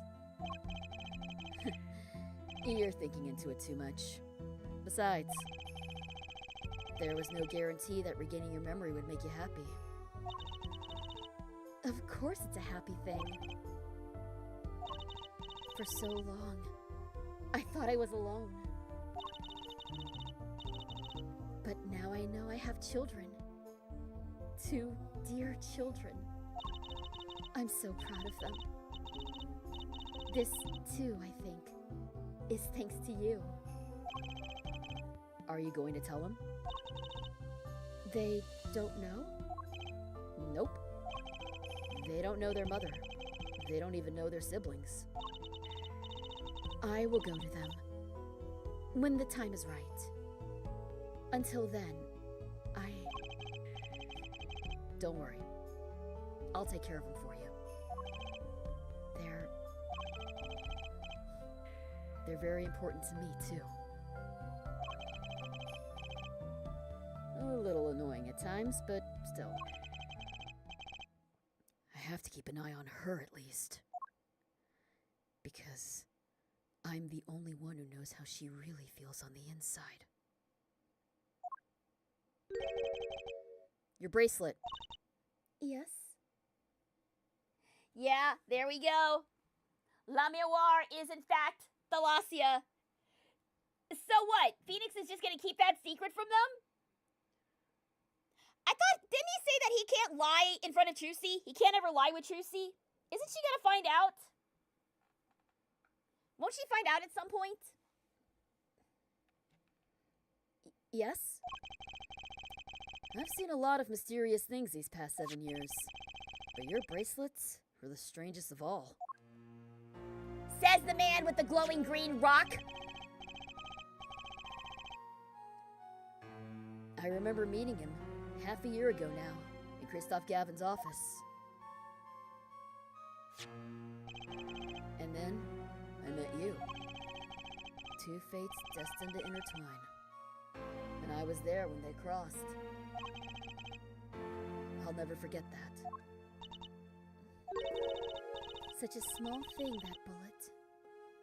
Yet, it tore who I was away.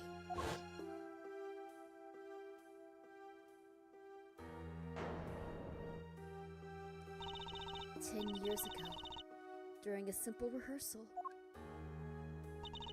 It was a miracle no one died. But I didn't survive that accident. That is why I left the troupe. My family.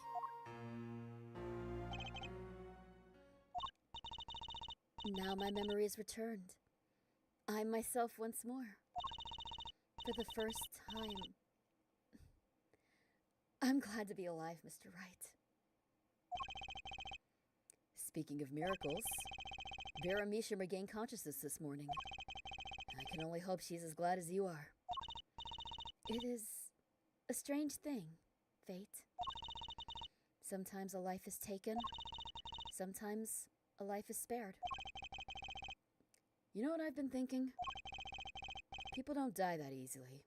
Really. Yeah, you're one to talk. You're damn near indestructible. As long as they've got something worth living for.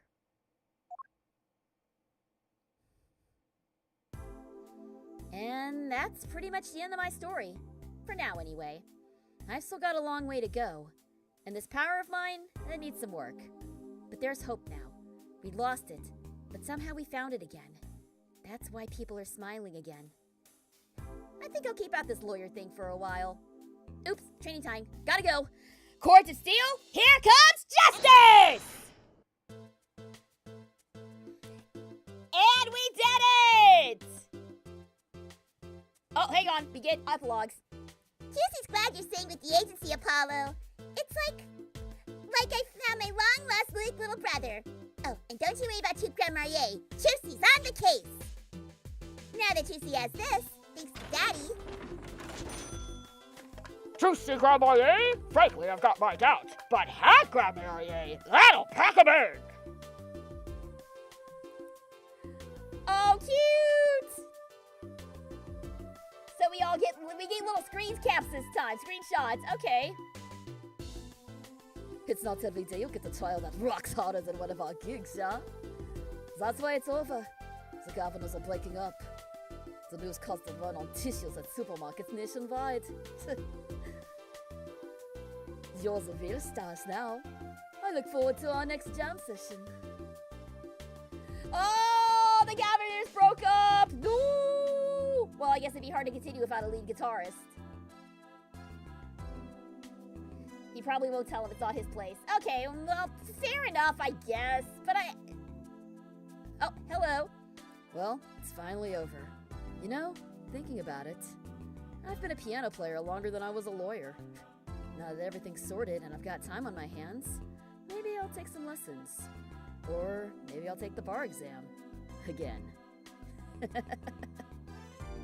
it! Do it, baby! We miss you! We miss you! Your boyfriend also misses you! Miles Edgeworth misses you! Go back to court! Go back to court, baby!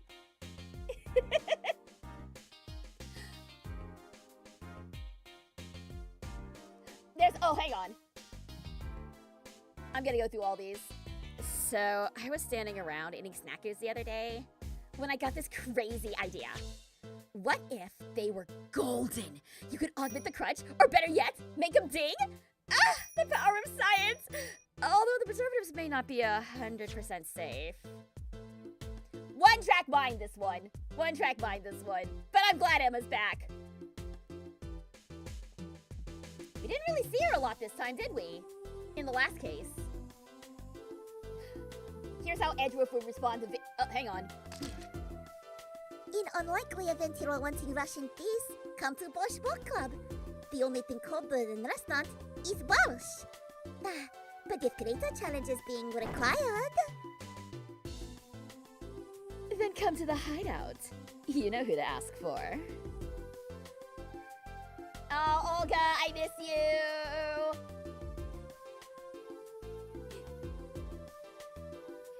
Oh, man. I love Emma. She's so neurodivergent coded. There's a lot of characters who are neurospicy coded here. Emma, I think Edgeworth also is, I would say he's neurodivergent coded. Oh. So, Kentucky Pastries is getting back to its eastern roots. Spread the culture and all. Yo, boss! Culture time! This is how we write root, capiche? But we're still about giving back to the people. Yo, boss! PR time! Oh, no, not the eyes again. And this is how we write people, alright? Not that Walkie's paying any attention. Kids. I'm having trouble remembering what all voices I used for this. But it is good seeing everybody again. There he is. Zoe! Chinese characters on cakes with a fly idea like 3,000 years ago, believe that! If you want to make it today, you gotta keep it real, you know what I'm saying? Yo, that's why I made the OG cracker, for real! I don't look like no cracker, G. What? You want me to call it the OG muffin? Yo, no, real talk, I would buy OG muffin. Raise your hand in chat if you would buy an OG muffin. I would. I don't know where all this talk about food is coming from. You ask me, there's only one food, and that's noodles. Noodles forever. And I got a new one, too. So this time, I just put a big chunk of salt in the bowl. Why pretend? Held On's noodles is about salt. Salt forever! Make sure you take your heart medication before you eat at Eldon's Noodles. Your arteries will thank you later. Of course, Walkie can't tell. Oh God, no! I'm not even gonna grace this dude with a voice. I'm not even gonna grace this dude with a voice. Not even gonna mess with him. Not even gonna mess with him. He doesn't deserve it. He does not deserve it. He does not deserve it. Okay, but Wesley Sicko, yes. I agree with that at least. I agree with that at least.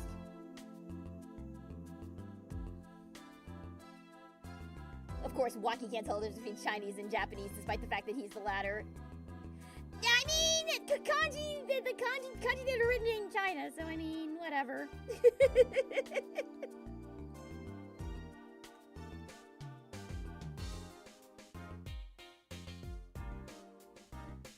Oh, pretty. I don't know how to thank you for all you've done. The light has returned to my life, and with it, joy. I may have lost years, but I gained a treasure. 2 treasures, in fact. I'll think of them when I write my next song. Okay, but introduce yourself, though. Introduce yourself to your children, please. Please?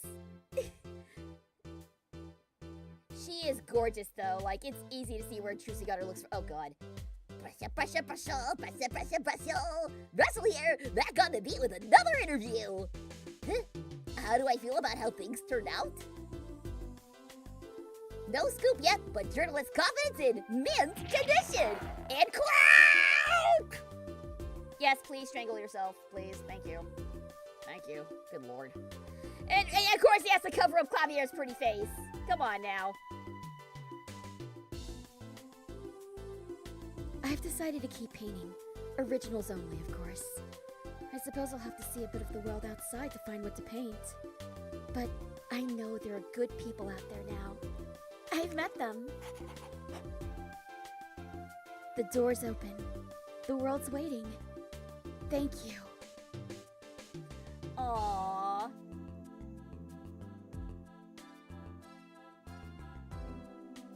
Yay, Shinta Kemi, we love you! Yay! There we go! There we go, there's the kiddos! The next generation of gay lawyers is alive and well.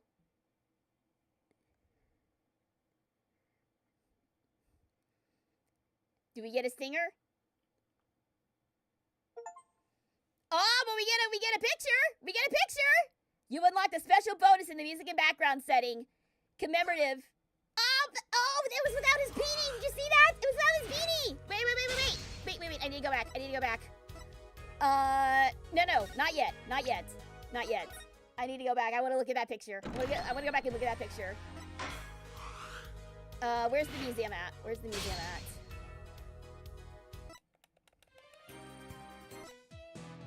Dual Destiny, Spirit of Justice, we're... Okay, Art Library? Is that where it was?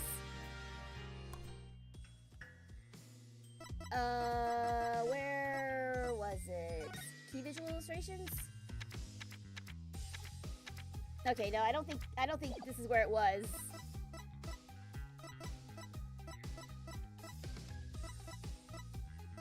All right, well, we'll look for it later. I don't want to peer too much in the museum because apparently that contains spoilers.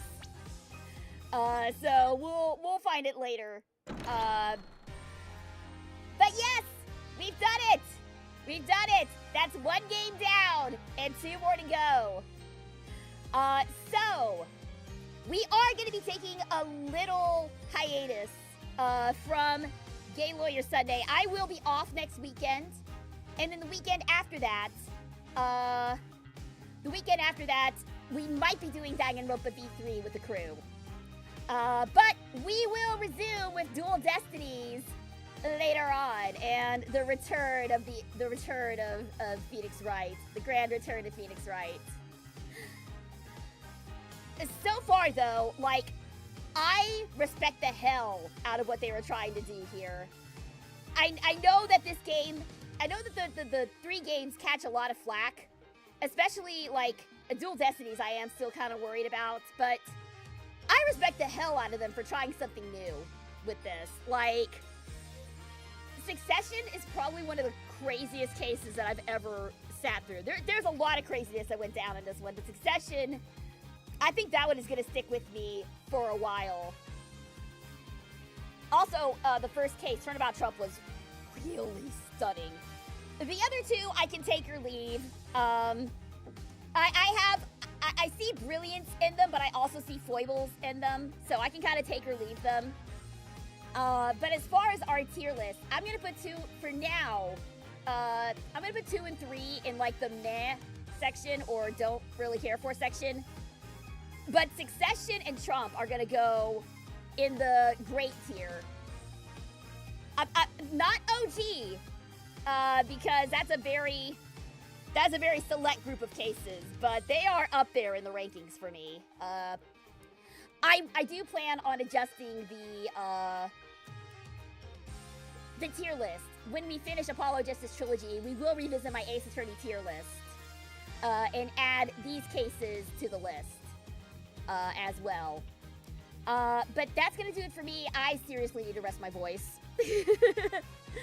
But we'll be back at it tomorrow. We got a full week. We've got Sam and Max. We've got Monster Road Trip. We've got Persona 3. And we've got a super special 100 Girlfriends theme stream later this week. So schedule will come out tomorrow. Be looking forward to that. For now, though, SGG has played Ace Attorney Apollo Justice, and this case is officially closed. For now. Thank you all so much for tuning in, for sticking with me. I know this was a long one, but I appreciate it, guys. The SCG Detective Offices is officially closed for business. Stay super, fellow detectives, and I will see you on Monday for Sam and Max. So long, everybody!